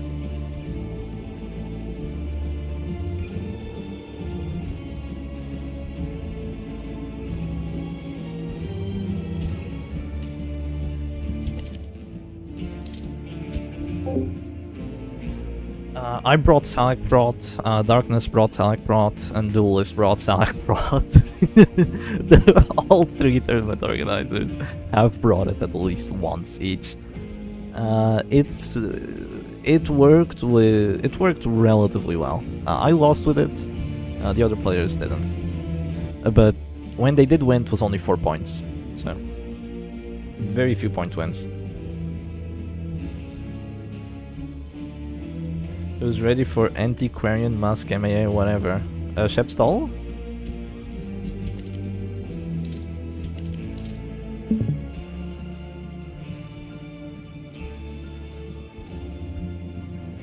How do you feel about a Kalashnikov here, Moogoblin? I don't like it. I think it's too predictable because at this point I feel like the time for Kalashnikov, like ban flag and play Kalashnikov, was like round 1, and unless you have like a really good plan in mind for Kalashnikov, you're just gonna get killed by the leper in way too many scenarios. I think in general, the strength of like a leper damage comp with like A-bomb or Bounty Hunter in 2 has been like kind of proven. Yeah. They're not like, it's risky, but when you don't have Crusader or Flag, leper is not bad at all, you know.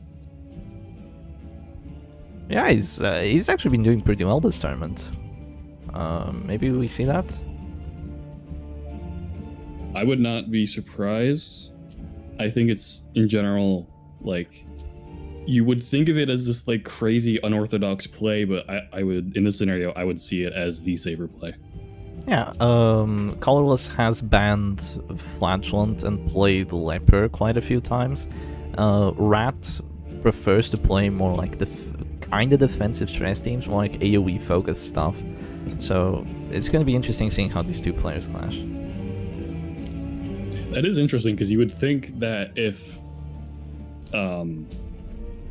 Colorless plays Leper and then Rat brings Man-at-Arms, there might be some deflection going on there, but we'll have to see if without Bulwark, Leper could, you know, overwhelm that maybe. But let's see the matchup. Ha, I knew it. Oh yeah, it's Leper Shieldbreaker. Shieldbreaker though, with Captivate. Okay.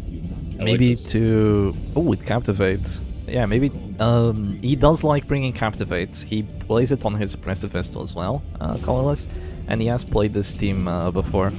Maybe the Shieldbreaker is here to like counter an occultist from the Kalashnikov. Maybe that was the idea. He had Sorry. Yeah, he had a really close match against my Kalashnikov, so maybe that's what he's preparing for with the Shieldbreaker.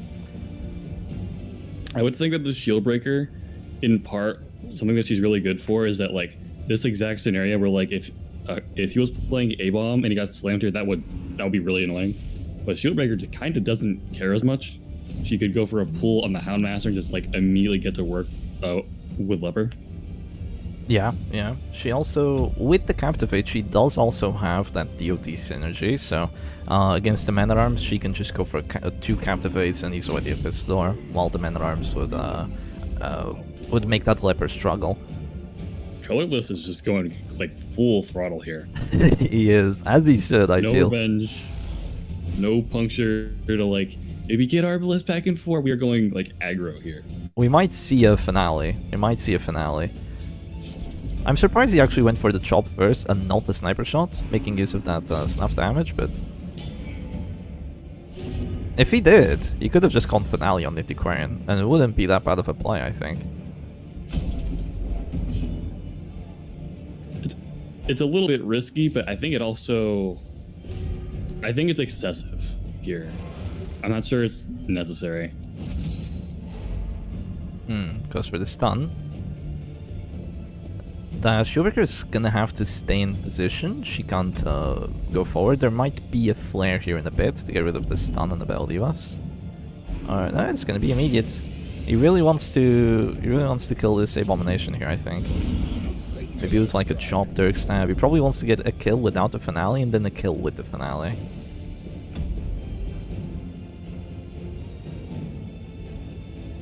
What do you think of the faster Circus?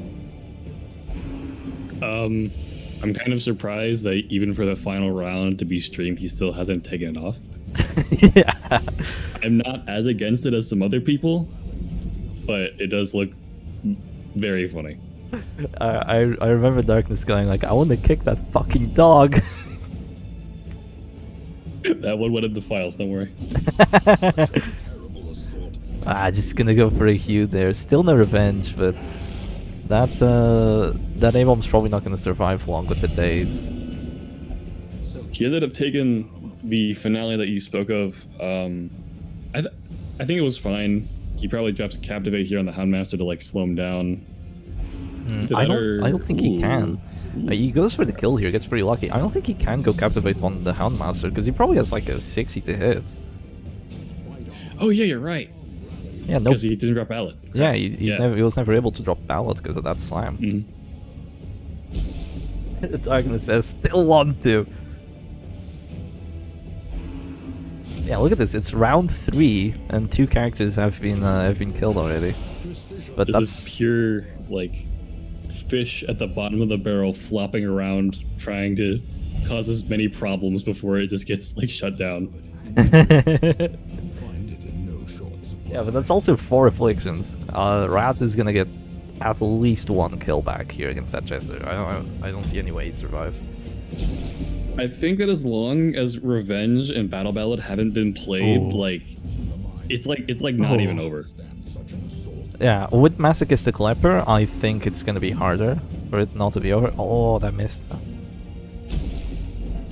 Because Masochistic Leper is just a virtue. This is like peak Circus where affliction gameplay. Can my afflictions screw around enough to give me that breathing room? Yeah. A rat is. You were complaining about masochistic, sir? Oh, the round 3 valid refusal. Man, yeah. Masochistic, you know, I guess it has that.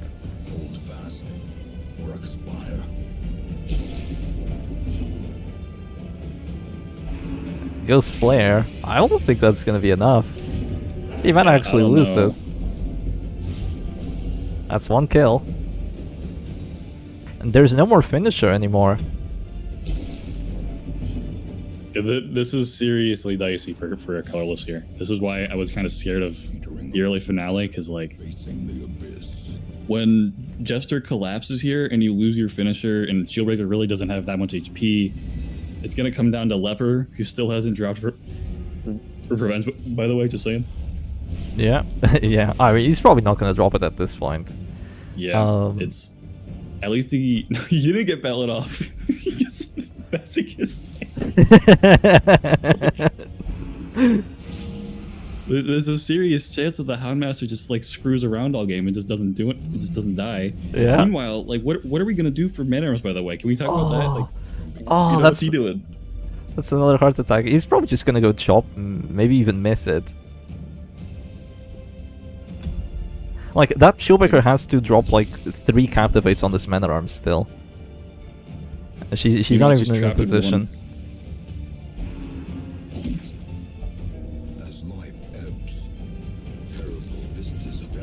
Oh, she moves back. She probably wants to go for the kill here, though. Yeah, doesn't get it. Now it's gonna be RNG. No more finishers. Harry coming. I have a really crazy question for you. Yeah.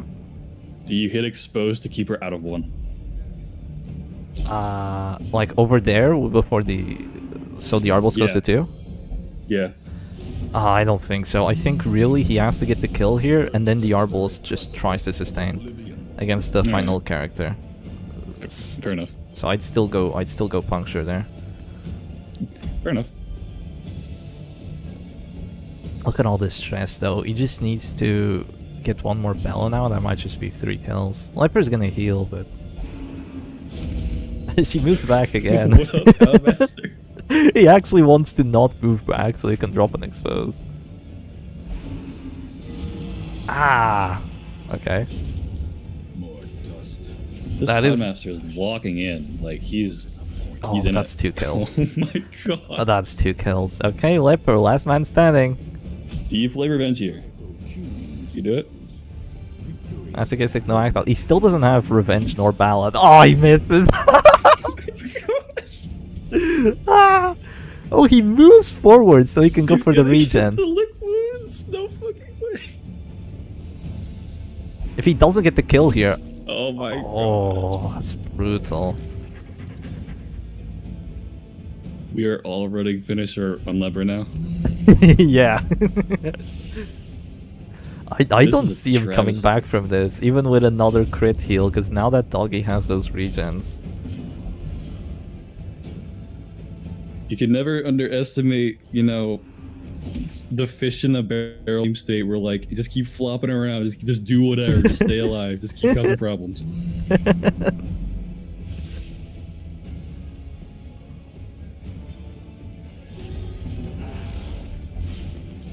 One of those scenarios where like make the most of a bad situation really comes into play where like you just gotta stay in, man. Yeah. I think if this were a Crusader, Goliath... Wow, and there's actually another crit heal. Crusader could very easily pull this back. Yeah, Crusader could very easily pull this back, you know, the heals, the stuns, but that Shieldbreaker, like, she kinda did her job. But she just died, you know, the Harry's hit, she doesn't have dodge trinkets, she just died way too early. Do you think Eerie Eye over a dodge trinket was wrong? I mean, the reason behind the Eerie Eye is so they can, like, bully grave robbers and that kind of stuff. But I think it is wrong when you have a Jester. You know, I think it is wrong when you have a Jester. You get the battle off of it, so you can actually hit your Captivates. It's gonna be another Harry. He might get a kill back here, which would be 2 points. Would they be equal in points? No. Rat would get one more. Yes, Rat would get one more. Ah, but he survives. This DDR, would be funny if you went command buff there. Oh, whoops! Forgot I had Bella.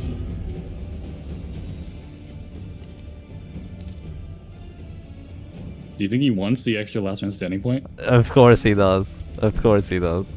He's like, oh man, this took way too long. This is like barely a win. I need to get one extra point. He goes lick wounds. We don't allow point manipulation, but at lick wounds there, I think it's still fine. Oh, he surrenders.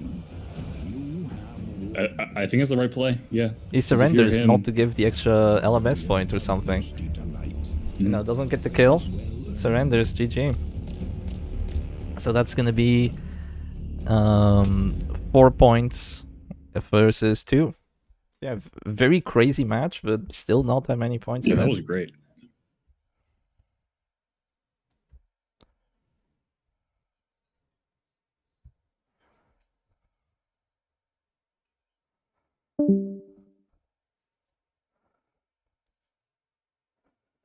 Oh yeah, you can see. Mom, can you give me bans for tournament, please? To limit the influence of top tier characters? Yes. Actually limits the influence of top tier characters. It's a play on the meme that you made. Do you still have it?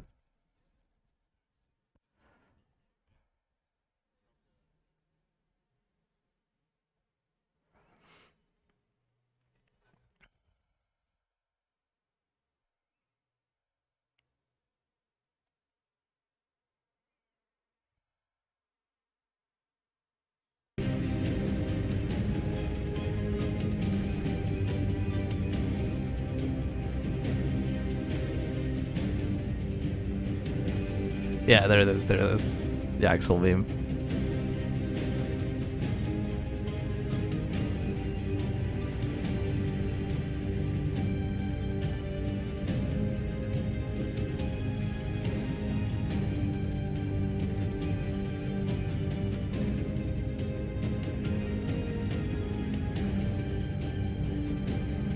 The only winning move is not to play.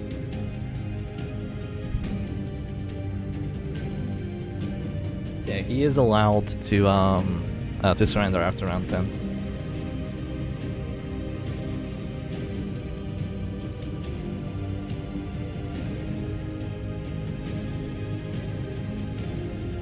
Let's see who's playing next. It's gonna be Nodens versus Pancreda. So yes, send me the bans.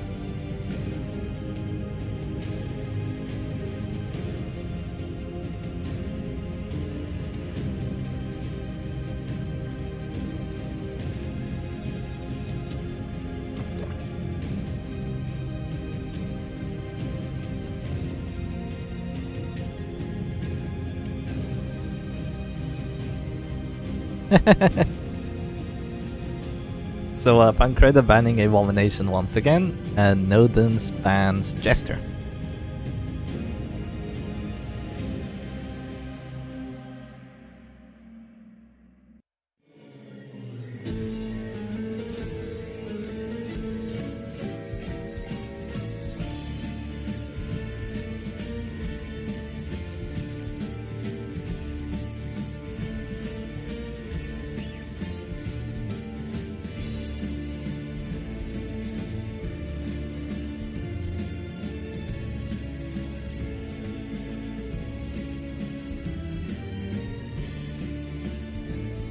Odd bans.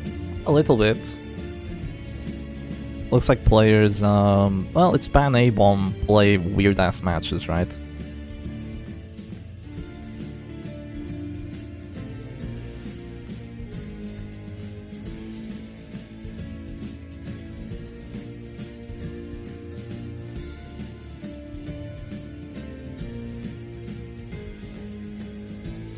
I mean, with A-bomb and Jester banned, I just play Salak Broad, man. I don't give a fuck.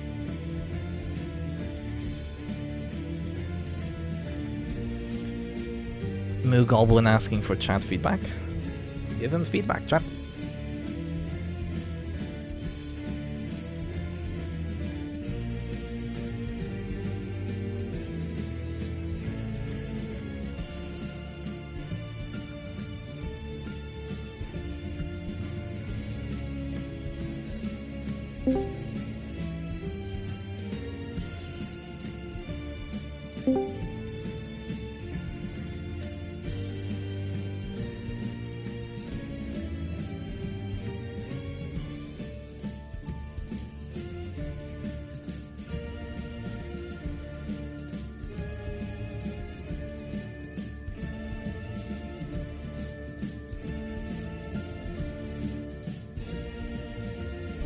Okay, Nodens is gonna stream.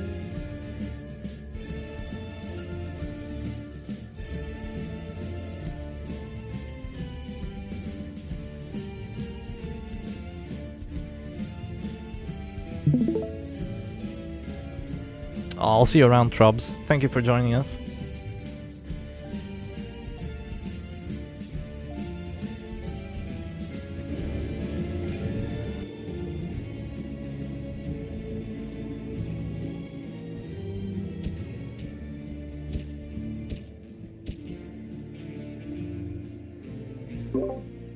So, Mugoblin, do you think we're gonna see another Plague Doctor from Pancreda? What are the bans? I didn't see those. Jester and Abomination. Jester and Abomination. That's interesting.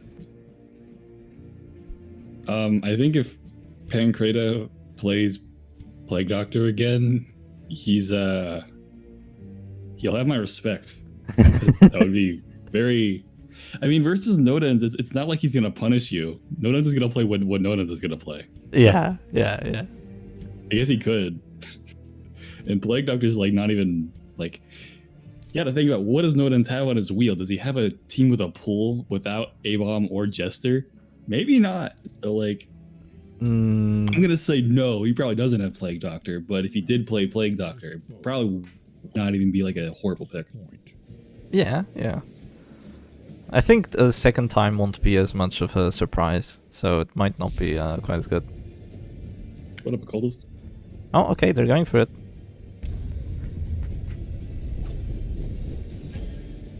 It's a very interesting matchup from the jump because you kind of have something more defensive on the left and something more aggro on the right, with all the Rain of Sorrows, the Abyssals, versus like the Rye Posts with the Dodge Houndmaster.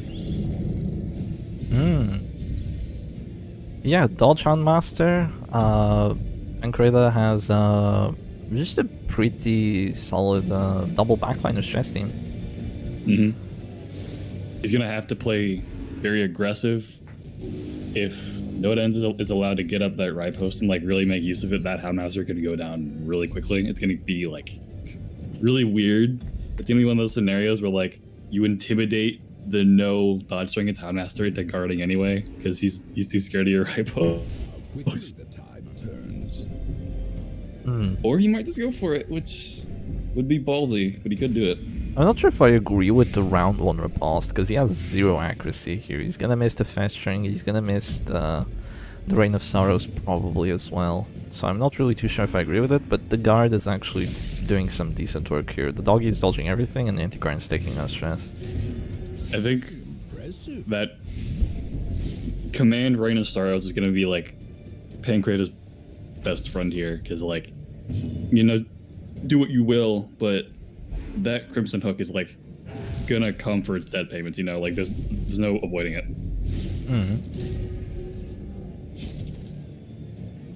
There we go. I was thinking that exactly. Like another if he guards guard with let the Rancid take that damage for her, and then Materia Pestis can stay in for way longer, but Houndmaster guarding her, he's not gonna keep her safe from the dot. Yeah, not against this backline destruction here from Pancreda. Oh, another guard tries to mimic it. I'd say that's pretty good. It might give Houndmaster like an entire extra turn to play, which it could be like all the difference here. I don't think he can go Harry anymore though, because if he goes Harry, there's a Festering Vapors with Finisher there in the back after the riposte. He goes for it anyway. He's hoping that like, can Pestis fail with 30 proc? Nah, you need the damage debuff on her for it to fail. Okay. So yeah, maybe he's meant to wait a turn and let her fall to a death store then. Yeah, that would have been superior. But doesn't get punished. Never punished. Hashtag never punished.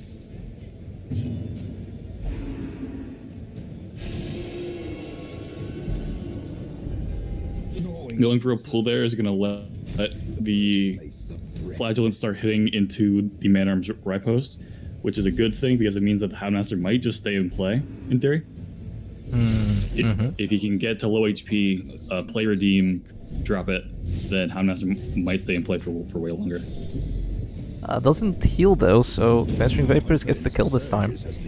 Also, something else that someone in the chat mentioned is that the Antiquarian currently, well, she doesn't have it anymore, but she had the buffs from both the Doggy and from the Man-at-Arms Guard. So she was both taking less stress and keeping the prot and the bleed resistance there for a bit.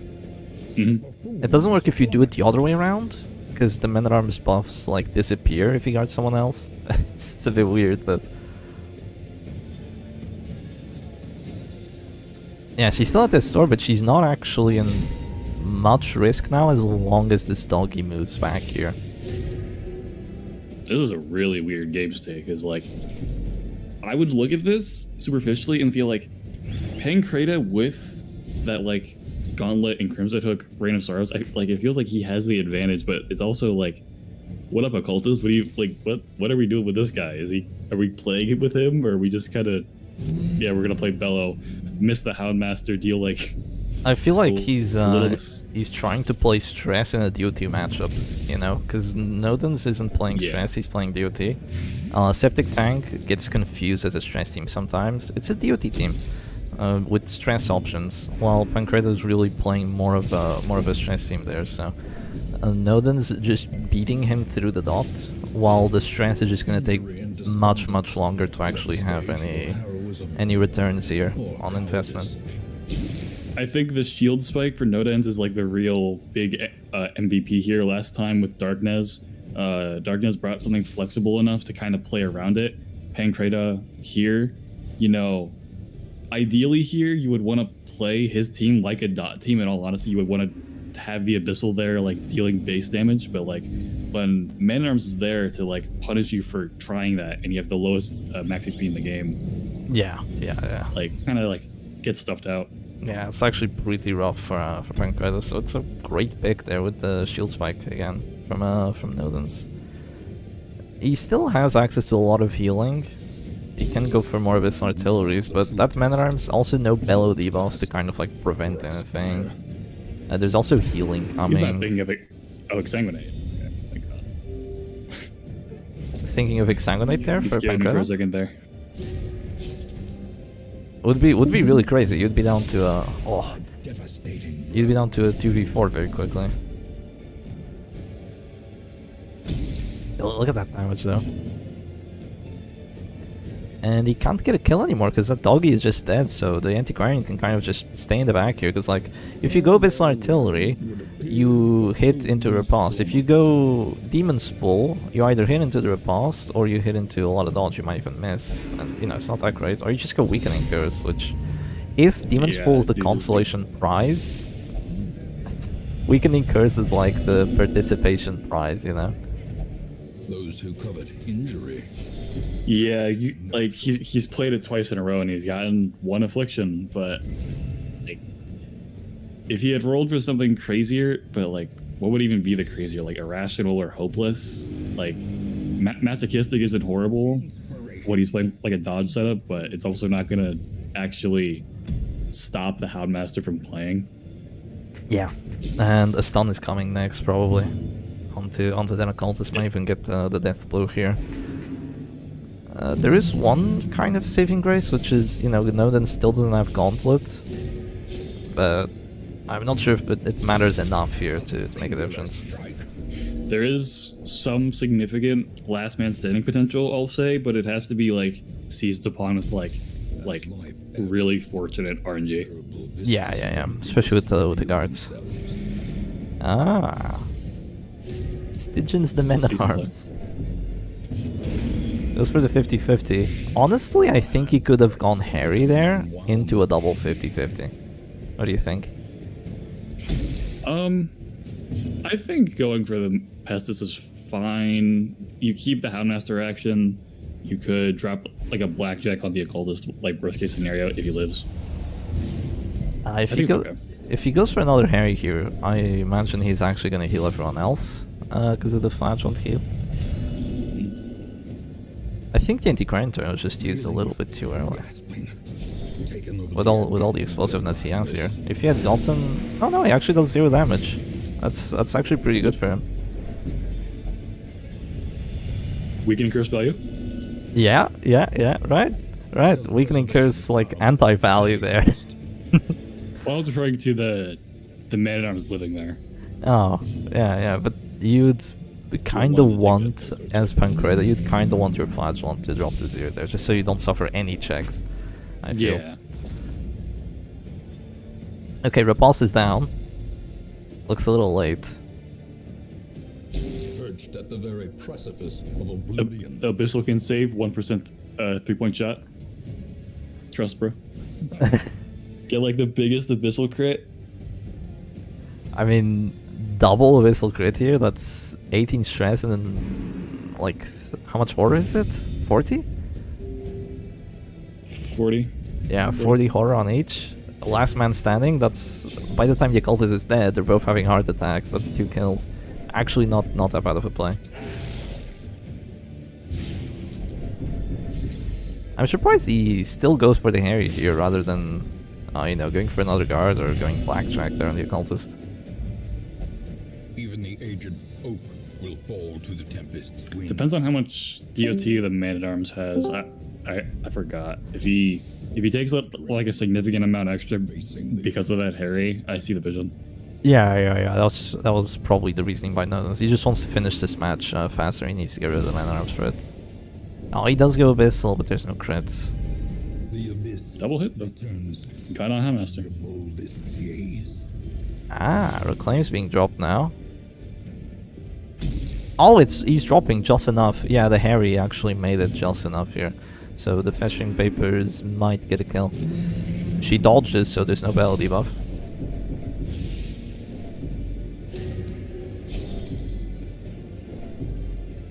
Pass? Their formation is Gets 1 kill, but not the other. Still, getting rid of this Flagellant's gonna be easier said than done. I don't think at this point Pancreda can pull it back all the way, but I do see a significant chance for him to like maybe land a big crit punish on the Houndmaster, and then like Man-at-Arms can slowly bleed out. Yeah. I can see that happening. He should be able to get 1 kill back here. He should be able to get 1 kill back. But this looks lost. I think question is, what does Flatulent do this turn when I would think you kind of want to wait to hit a Houndmaster just yet? Okay, no. He gets Oh, Nodens doesn't care, man. Who do you take Nodens for? He does not care about giving away these points. He just wants to finish the match faster. Goes for the Festering Vapors. No MAA turn for you. And 4 damage. That's enough. That's a Houndmaster dead. That is gonna be 1 last man standing kill for Pancreda. Already a decent result.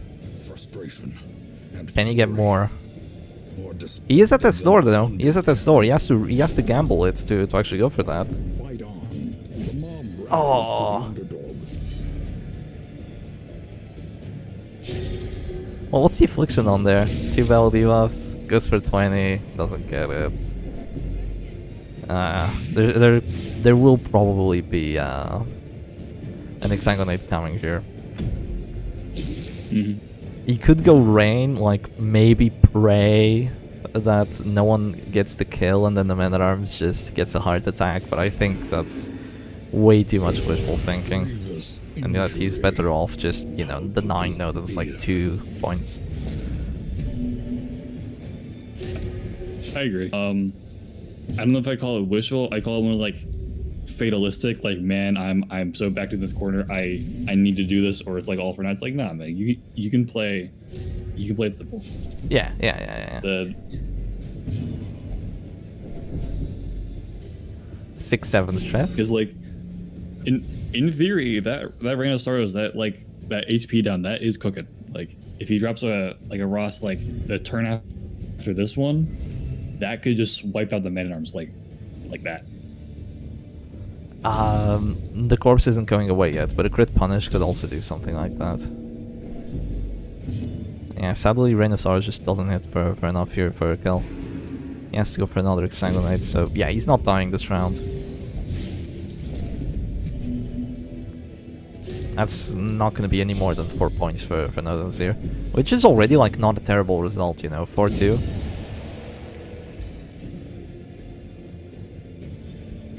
When did the doggy die? Round 8. Round 7. Yeah, around 7 or 8. Yeah. Not long enough ago. Act out, crit punish. Wait, that could be a kill actually. That could be a 20. That would be really significant for Pancreda here. It would actually be 4-4 on the points if he does manage to get his 20 here.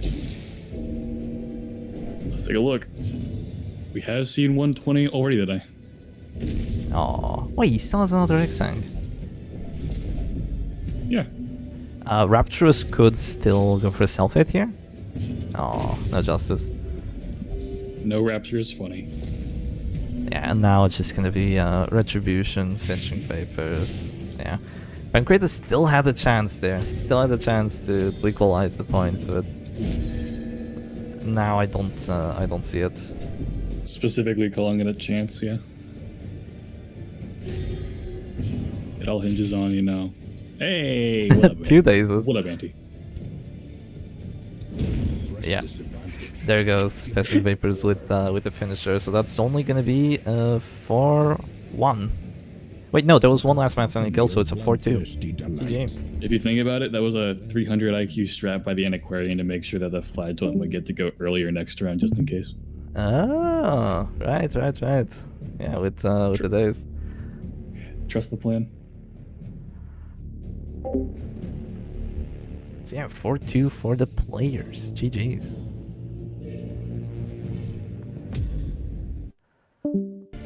Let's have a look at the bracket, actually. I haven't seen it in a bit.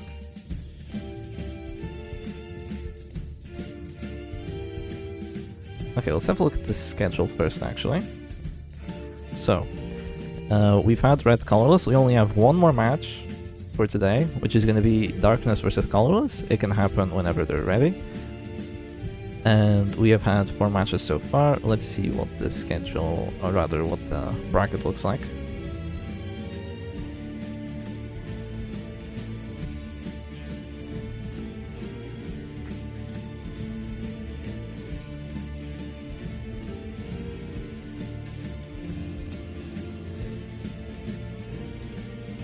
Wait, haven't we had red versus colorless already? I'm confused. Yes, we have had red versus colorless. Where's the match report?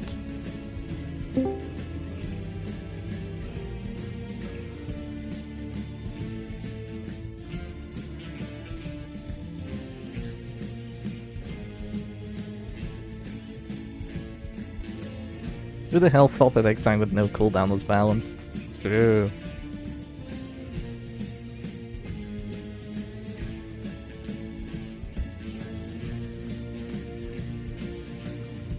Okay, I have Darkness's ban.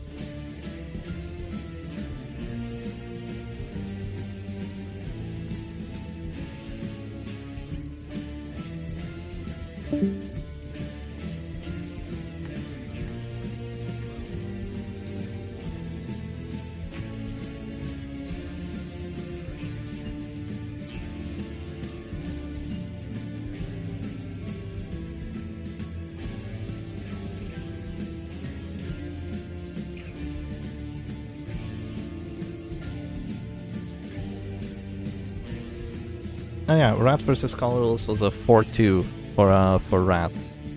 Right, yeah, it was a 4-2 for Rat.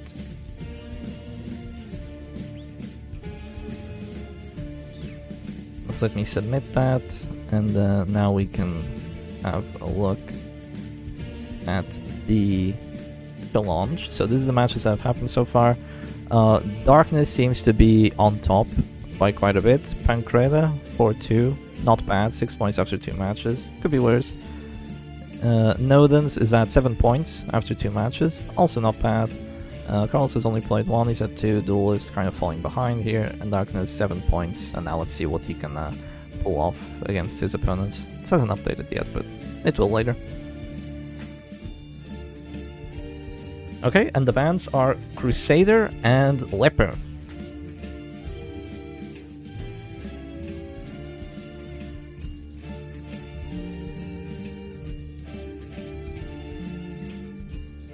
Crusader and Leper banned.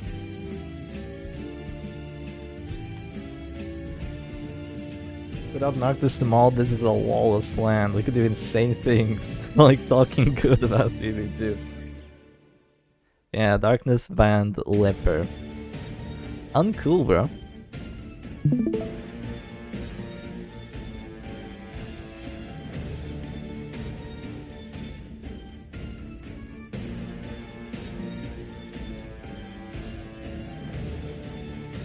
Oh, Darkness is streaming already.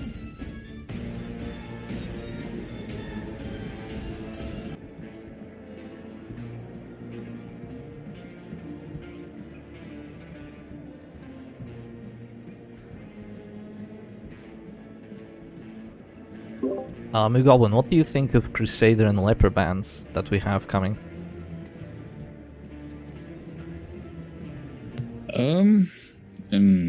I would say damage team stocks are down overall. It's going to lead to a scenario where a lot of stuff that's open is just like, I want to play Flagellant so I can have a good, strong, long game, you know? Gonna see probably some Man-at-Arms. I would be very surprised to see like a hardcore damage team with like Arbalest. Could see like a Sergei DOT with the Flag, Shieldbreaker, Jester, Arbalest, maybe. The field is open with those 2 banned, but it's a lot simpler without Arbalests having anyone to really stand in front and do full-on damage team stuff. Yeah. I've had really good success with the Sys, so that's Flagellant, Bounty Hunter, Jester, Arbalest. Kind of a damage DOT team. And with Crusader banned, I usually played it when Crusader and Abomination were banned. So there's no issues with like control just shutting down my BH and my Flagellant. But it's kind of predictable because, you know, Flagellant's obviously coming here.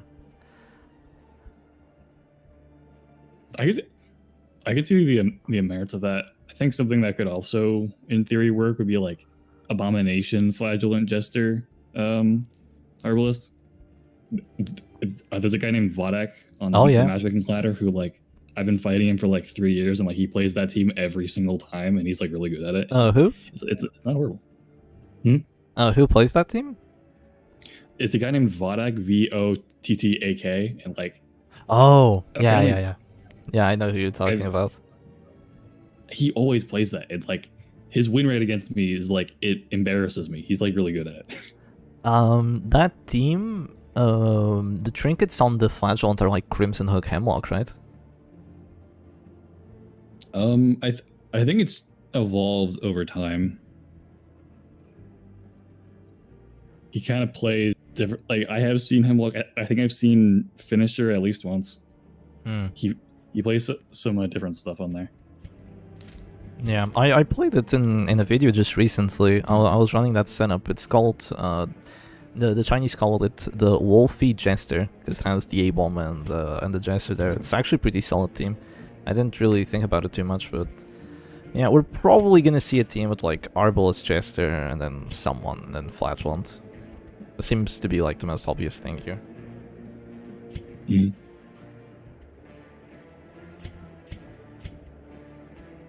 Really playing it as a counter pick to the more straightforward ideas of like, let's play Flagellant Man-at-Arms with like a differing backline.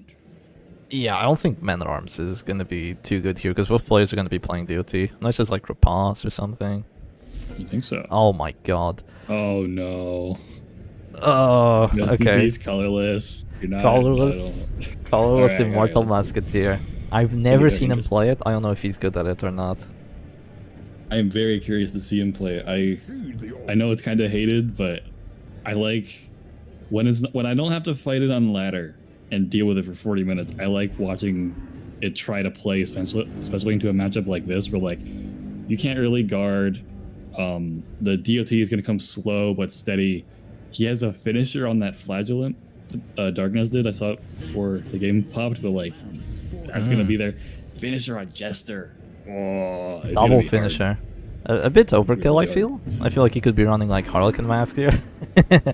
But let's see. So colorless. This is the terrible matchup for Immortal Musketeer, because you're dealing with a Shieldbreaker, you're dealing with a Jester. So when you're dealing with a Jester with Immortal Musketeer, it feels like the line of play that the Chinese players all go for is that you go command buff and then you kill the Jester. You go for the aim shot, you go for that kind of stuff.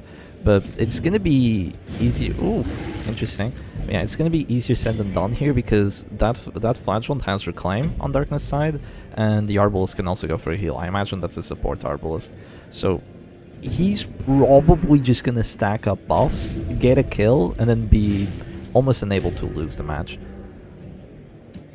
This is a weird Immortal Musketeer, because it's like, I don't know if I would call it immortal, because he has Punish on that Flagellant. Yeah. But it also might be what he needs to stay in, but without Suffer, he could also get bullied, so we'll have to see what happens here. Yeah, without Suffer, there's a decent amount of DOT there. Yeah, there's a decent amount of DOT. Thankfully, there's no mark. Thankfully for colorless here, there's no mark for that Suffer, which would want to do something for it, but yeah, that's a lot of pressure. The thing here is, this is a very technical matchup. If either of the players makes like a misplay. Oh yeah, Darkness is playing Sergi Dot. I almost forgot to like notice it. But yeah, he is playing Sergi Dot with two finishers. It's very weird. I think Darkness has a bigger window of like breathing room to potentially make a play that's like experimental. I think, but I agree that like colorless really has to be on the ball here to have a chance. Unless that happens, that's a lot of damage. I mean, is it a real crit? Is he really gonna try and go for her next? Can he do that? Like, No, but It's that not pressure, with especially without Gauntlet, and that crit buff means that the next one's gonna hurt even harder. So this continuing to go out. Oh, that's weird. Yeah, this is definitely not an Immortal Musketeer. Let's be honest here. hashtag Mortal Musketeer. Yeah, I feel like any real Immortal Musketeer there would just go for like an immediate reclaim, and then a heal after, that kind of stuff. Yeah, he has Gauntlet. Darkness has Gauntlet and Finisher. I actually like this.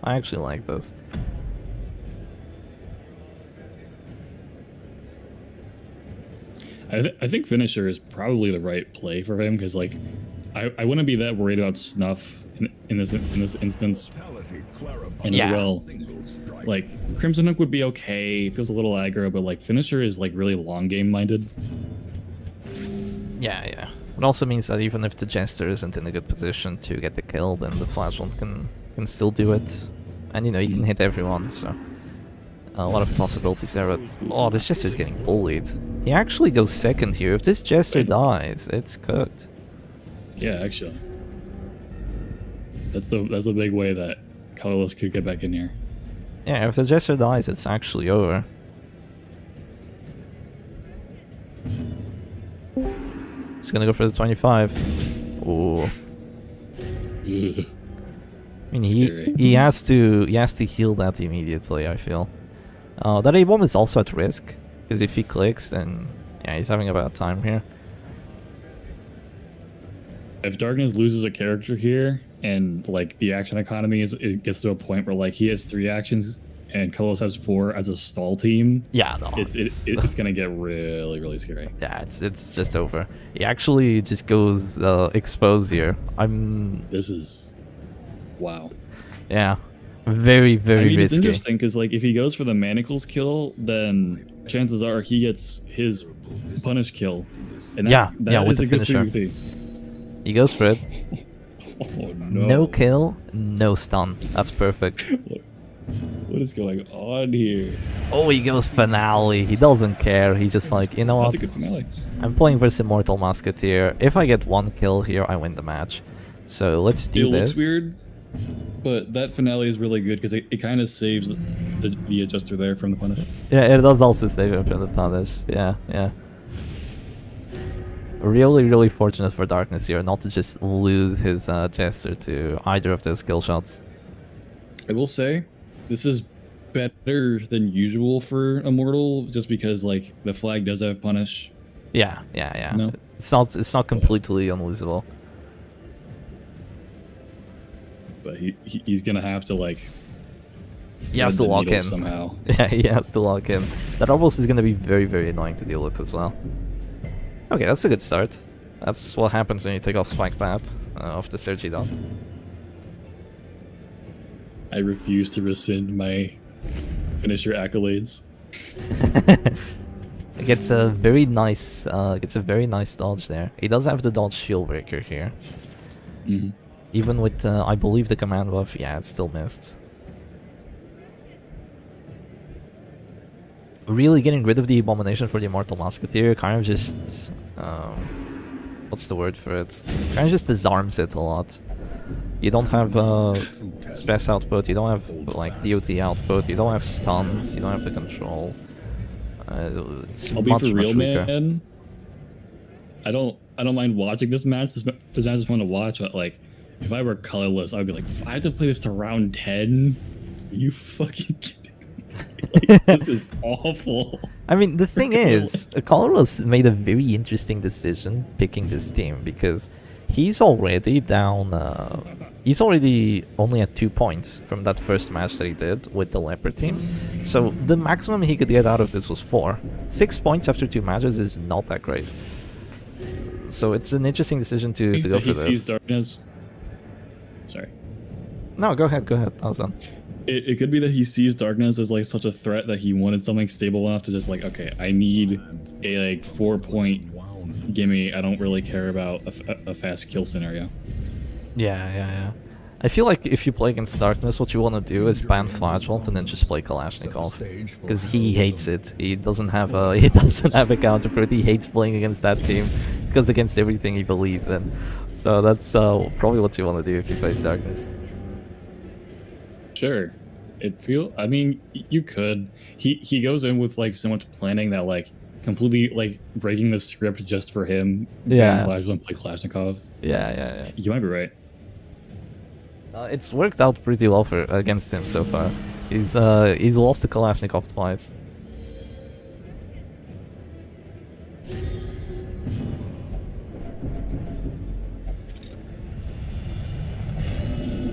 Yeah, man. I am in love with this game state as a spectator, but if I were either of the players here, I would be like in misery, dude. No one wants to play this.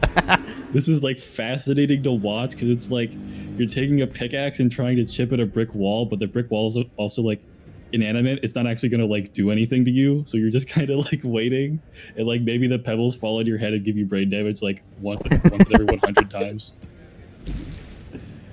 It's just like, oh man, this is riveting. But also, can you imagine being the brick wall or the pickaxe right now? Yeah, you don't want to be either, man. I mean, that's just what you sign up for when you play Mortal Musketeer, I think.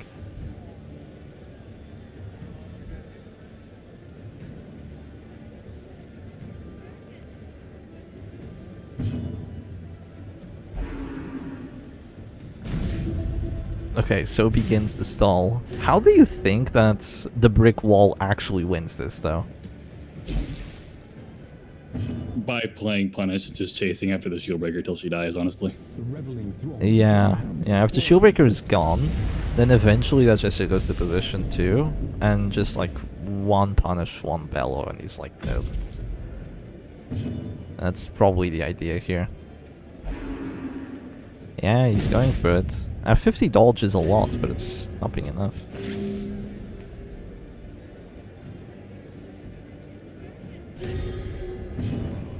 Pass. That's massive. That Flagellant still has all of his healing, right? All 3 extends, all 2 redeems. Should be, yeah. Yeah, Darkness does have access to the Reclaim as well, but he only has 2 heals here. I mean 3 heals with Yixang. You gotta be thinking from his like spot, like my win should be guaranteed here, but like if I mess up and like somehow get somebody on Death's Door again and I like don't have a heal action ready, like he could flip it and then just start gradually like rolling the boulder back up the mountain. Mm-hmm. He needs to keep getting more of these dodges and hope that the Afflictions don't do anything really bad here, because if that were a crit punish and then she refused the Arbalest heal, this would actually be really dicey. Expose is gonna prove honestly really good, because like when he can't deal with the debuff and the Man-at-Arms is kind of the linchpin for his like long game tempo, I'd say, because like Flagellant on his own, he kind of can't 1v4 this properly without Reign of Sorrows or like proper backup. Getting rid of that Man-at-Arms with Expose is going to be very helpful. Mm-hmm. Yeah, the Flagellant can't really 1v4 this too easily. He can 1v2, he can't 1v3, because that Arbalest heal is just way too strong. I've been in this position before against the Sergi Dot. We saw it in the tournament last year. This support Arbalest in this setup, sure the Jester dies, but then Shieldbreaker with the dodge, with the Reclaim, with the heals, it's actually very, very difficult to break through this. So the other characters need to stay alive.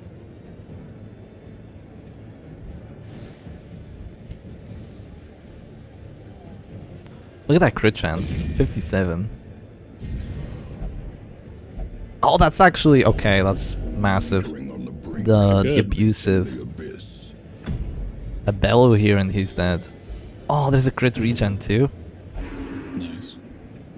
And the Bellow lands. Independent of the Expose, by the way. Expose. It doesn't work. Doesn't work for regen. Yeah. It would be insane if it did. That would be. Imagine like you expose a leopard twice and he has like a nearly guaranteed solemnity. Oh my fucking god. I'm not- the big crit. I'm not sure if you're watching the chat, but like Abomination has been dead for what, 4 turns, and people are still complaining that he's overtuned. They've complained about Butcher Circus overtuning of the Beast Pile. Now they're going into campaign overtuning with a broken key or whatever. I have not been looking at the chat. I'm too locked in on the game, man. I don't know why anyone would be talking about A-bomb. He kind of got bullied and died. Yeah. Pancreda says fuck A-bomb. Bans him every time. Like people who complain about the valid, like, it's always so weird because like, who in this match exactly is the problem? Is it Flagellant really? Like, is it like Man-at-Arms? Is it like Shieldbreaker? Who's like, I guess you could say Musketeer because she has like all the stall stuff, but there's also Arbalest there. It's like, is everybody the problem? I think complaining about everybody's the everybody? I don't know. problem. Yeah, I think that's kind of what's happening with this match. Everybody's the freaking problem. But I wouldn't. It's so weird because like I want to say nobody's the problem because like watching this I'm like, ooh, this is peak, but playing it like, yeah, I could see the point. Arbalest here probably just heals that. Yeah. Yeah, easily. But then again, Musketeer Arbalest probably is huge. just heals the Captivate as well. Arbalest is like gigantic incentive to just like sit back and literally just heal all day. Yeah. Because like with Jester gone, you know, the punish is like his only way in, and like Arbalest, it has the power to say nah, and you're not gonna get in. It'll take longer without shooting the Man-at-Arms, but like that's not a huge issue. Mm-hmm. It's nice to go for Reign of Really? Sorrows here. I was thinking of It kind of surprises me. I was thinking of something like way more aggressive. I was thinking of like an expose on the Flagellant, and then force him to heal the Flagellant out of the store, and then you could actually have that Captivate ticking on the Man-at-Arms, because then you still have your finisher. I was thinking something like that. I was thinking just drop punish on Man-at-Arms, keep it simple. Ah, yeah, that'd be good too. Especially with the crit buff there, yeah. 6 to 10. Oh, that daze is actually pretty big. He can go for a shot here, maybe. But the Redeem is coming. A Redeem is coming.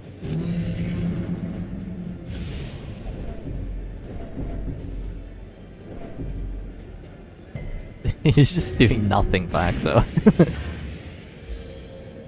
That's an interesting flare.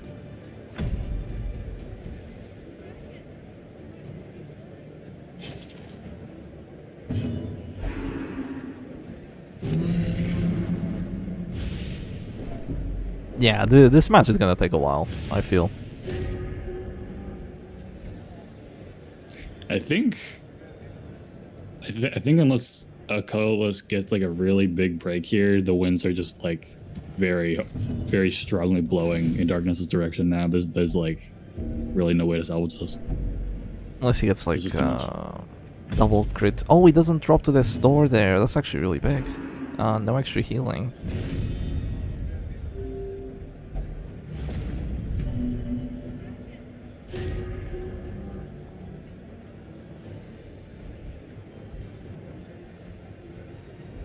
Like we're gonna have to see like a crit aim shot on SP like right now or something, like something really crazy. I don't know, man. Yeah. And like yeah. would you ever play aim shot there? No, because you miss too often. So like what do you do, you know? Yeah, you miss, and you need to heal as well, you need to clear those bleeds. It would be really good if that Musketeer could be guarded, because then the Captivates will only drop on the Man-at-Arms, but then she would heal, clear the bites, add wide resist, but you know, she can't do that because there's just going to be a puncture. Truly, this is the battle of the DLC characters. Yeah, it actually is.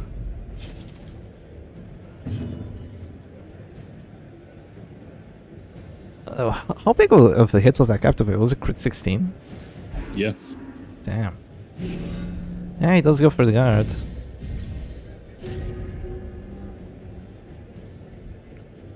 Who up moving flag to 1? It's not that bad of an idea, yeah. The Jester corpse is still gonna be around for a bit.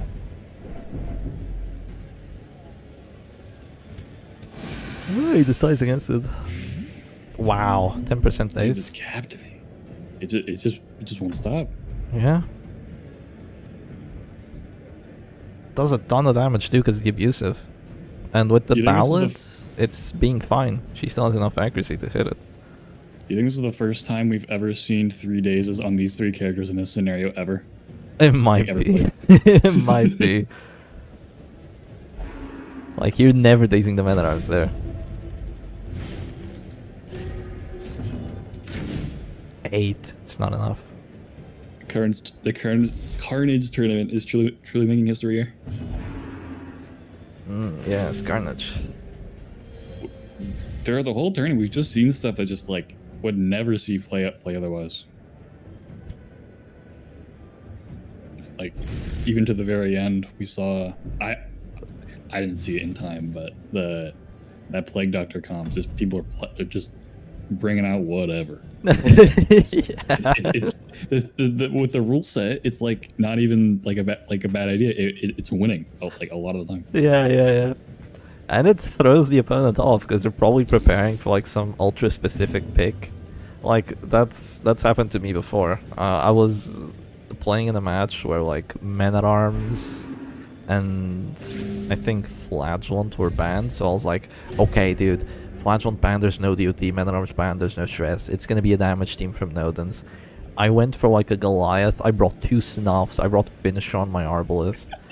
I was like full anti-damage, and then he pulls out something called the Dapple King. It's just Dapple King, yep. fucking Crusader with 55 prots.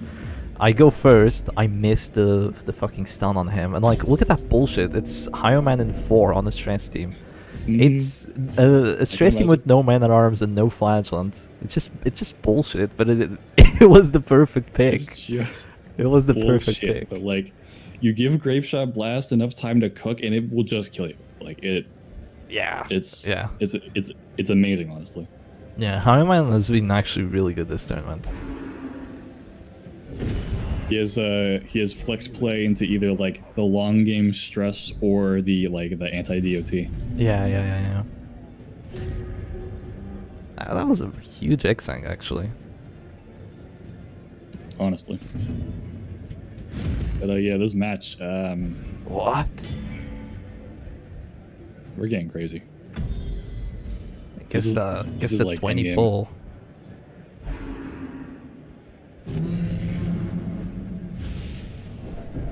Arbalist Affliction incoming, maybe? Huh? Hold out. She's gonna roll for Selfish and pass every time in a row. Trust. What's your roll for abusive instead? Passes 0 times. I would be so fucking mad, dude. I would be so done. I would put down the fork and the knife and post 2 cry emojis. Yeah. Yeah, that is an affliction. Let's see. Hopeless. Okay. That's pretty good. We're in.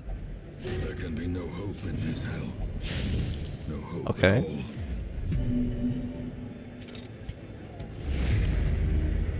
That's an affliction as well. I mean, if you're down to just the Flagellant Man at Arms here as colorless, you have to kill the Shieldbreaker somehow, but The shadows whisper of conspiracy. you have to pray that the Arbalist Hopeless doesn't mess you up.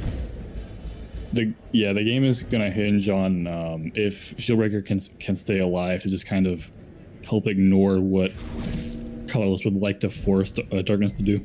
Yeah, but if she dies, I think this is like huge for Colorless, because that Man at Arms with Rancid just guarding the Flagellant is GG. But she has to die. I wouldn't discount the real endgame power of like a flag finisher, honestly. It's gonna help a lot.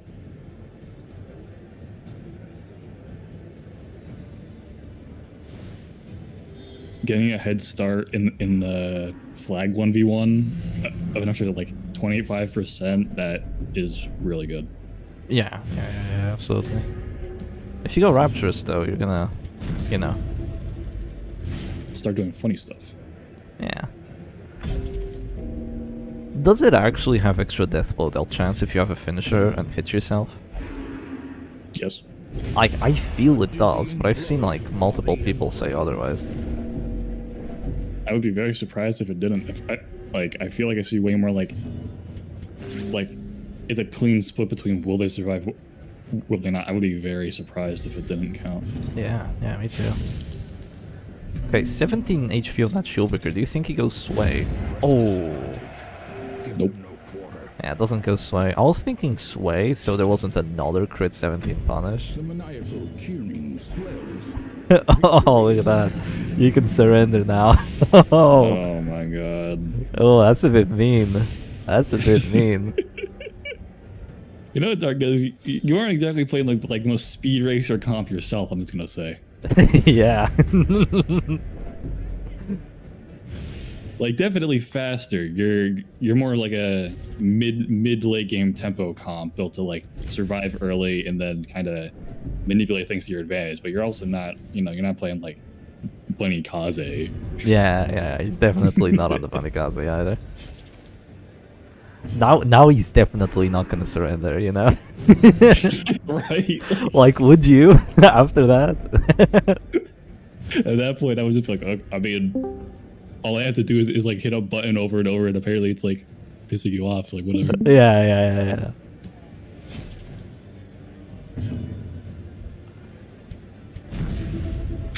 Alright. Yeah, that makes sense. Wait. Oh no, Man Arms doesn't do damage. But yeah, maybe if this like Shieldbreaker abusive hit the Flagellant and then Arbal's passed. Oh, this is gonna take forever. He's resisting.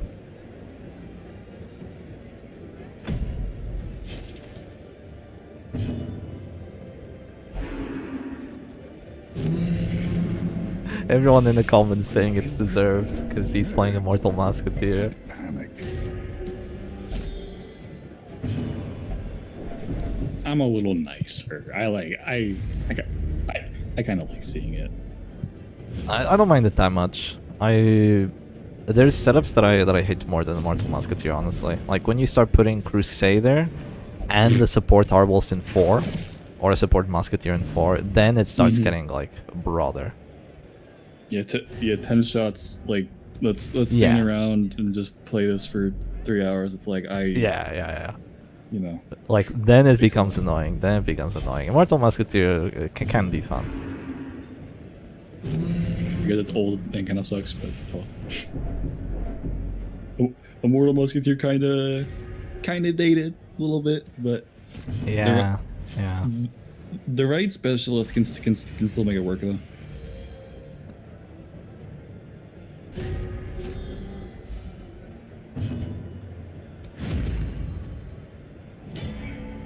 Yeah, punish here, and it's just gonna be a Death Star. And Affliction. And yeah, there's just nothing you can do against this Arbalist. Everyone can say what they will, but I had fun watching this match. Self-preservation is Yeah. at any cost. I think it was actually really dicey at that 3v3. This could have gone either way. Absolutely. But yeah, the Shieldbreaker was actually kind of smart, like just staying in 3, just dropping Captivates and stuff, never risking like a crit punish. And that early game was like super dynamic too. Yeah. Really could have gone either way. I really respect the immediate finale on A-Bomb. Yeah, that was smart. Round 18. Oh, is he gonna... No way. Darkness. He mad. You're a tournament organizer, man. This is the shit I do. No, I wouldn't do it.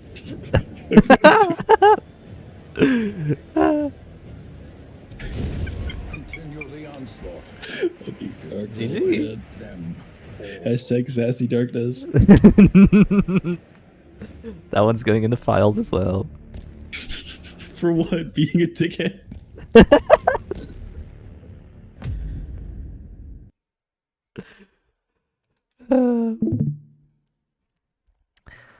Okay, that's all the matches for today. Thank you, Moo Goblin, for joining me. Hope you join in tomorrow as well. It was a blast, actually. Yeah, I had some fun. I'll be back tomorrow, for sure. Alright, see you around. See you all. Goodbye. Okay, that's it for today. That's all the matches. All 5 matches. Let me show you the schedule for tomorrow. Real quick. So yeah, there it is. Tomorrow it begins at 11:30 UTC, and we're gonna have a grand total of 10 matches, which are really gonna be what actually decides this bracket.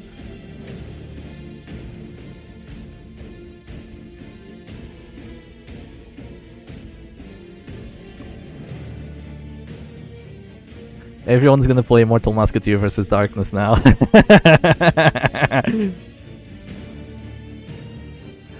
Yeah. Before I leave too, let's show what the bracket's actually looking like so far. So yeah, colorless versus Darkness. That's gonna be 4-1 for Darkness. So really, it's looking very good for Darkness. He has 11 points total. Rat has only played 1 match, but he's at 4 points. That's fine as well. Pancreda, 2 matches, 6 points. Not terrible, could still make a very decent comeback. Nodens, 7 points, much the same. Colorless is really the big loser of today, having only acquired 3 points in 2 matches, so he needs to make a big comeback to still maybe get a 3rd spot, but I'd be very surprised if he actually becomes the champion because of the start. Duelist still at only 1 point, but that's only 1 match in. No love for Immortal Musketeer. But yeah, anyway, hope you all enjoyed the stream. Very cool to see you all joining in. And that is gonna be everything for today. I will see you all tomorrow at just short of 11:30 UTC. Cheers, everyone.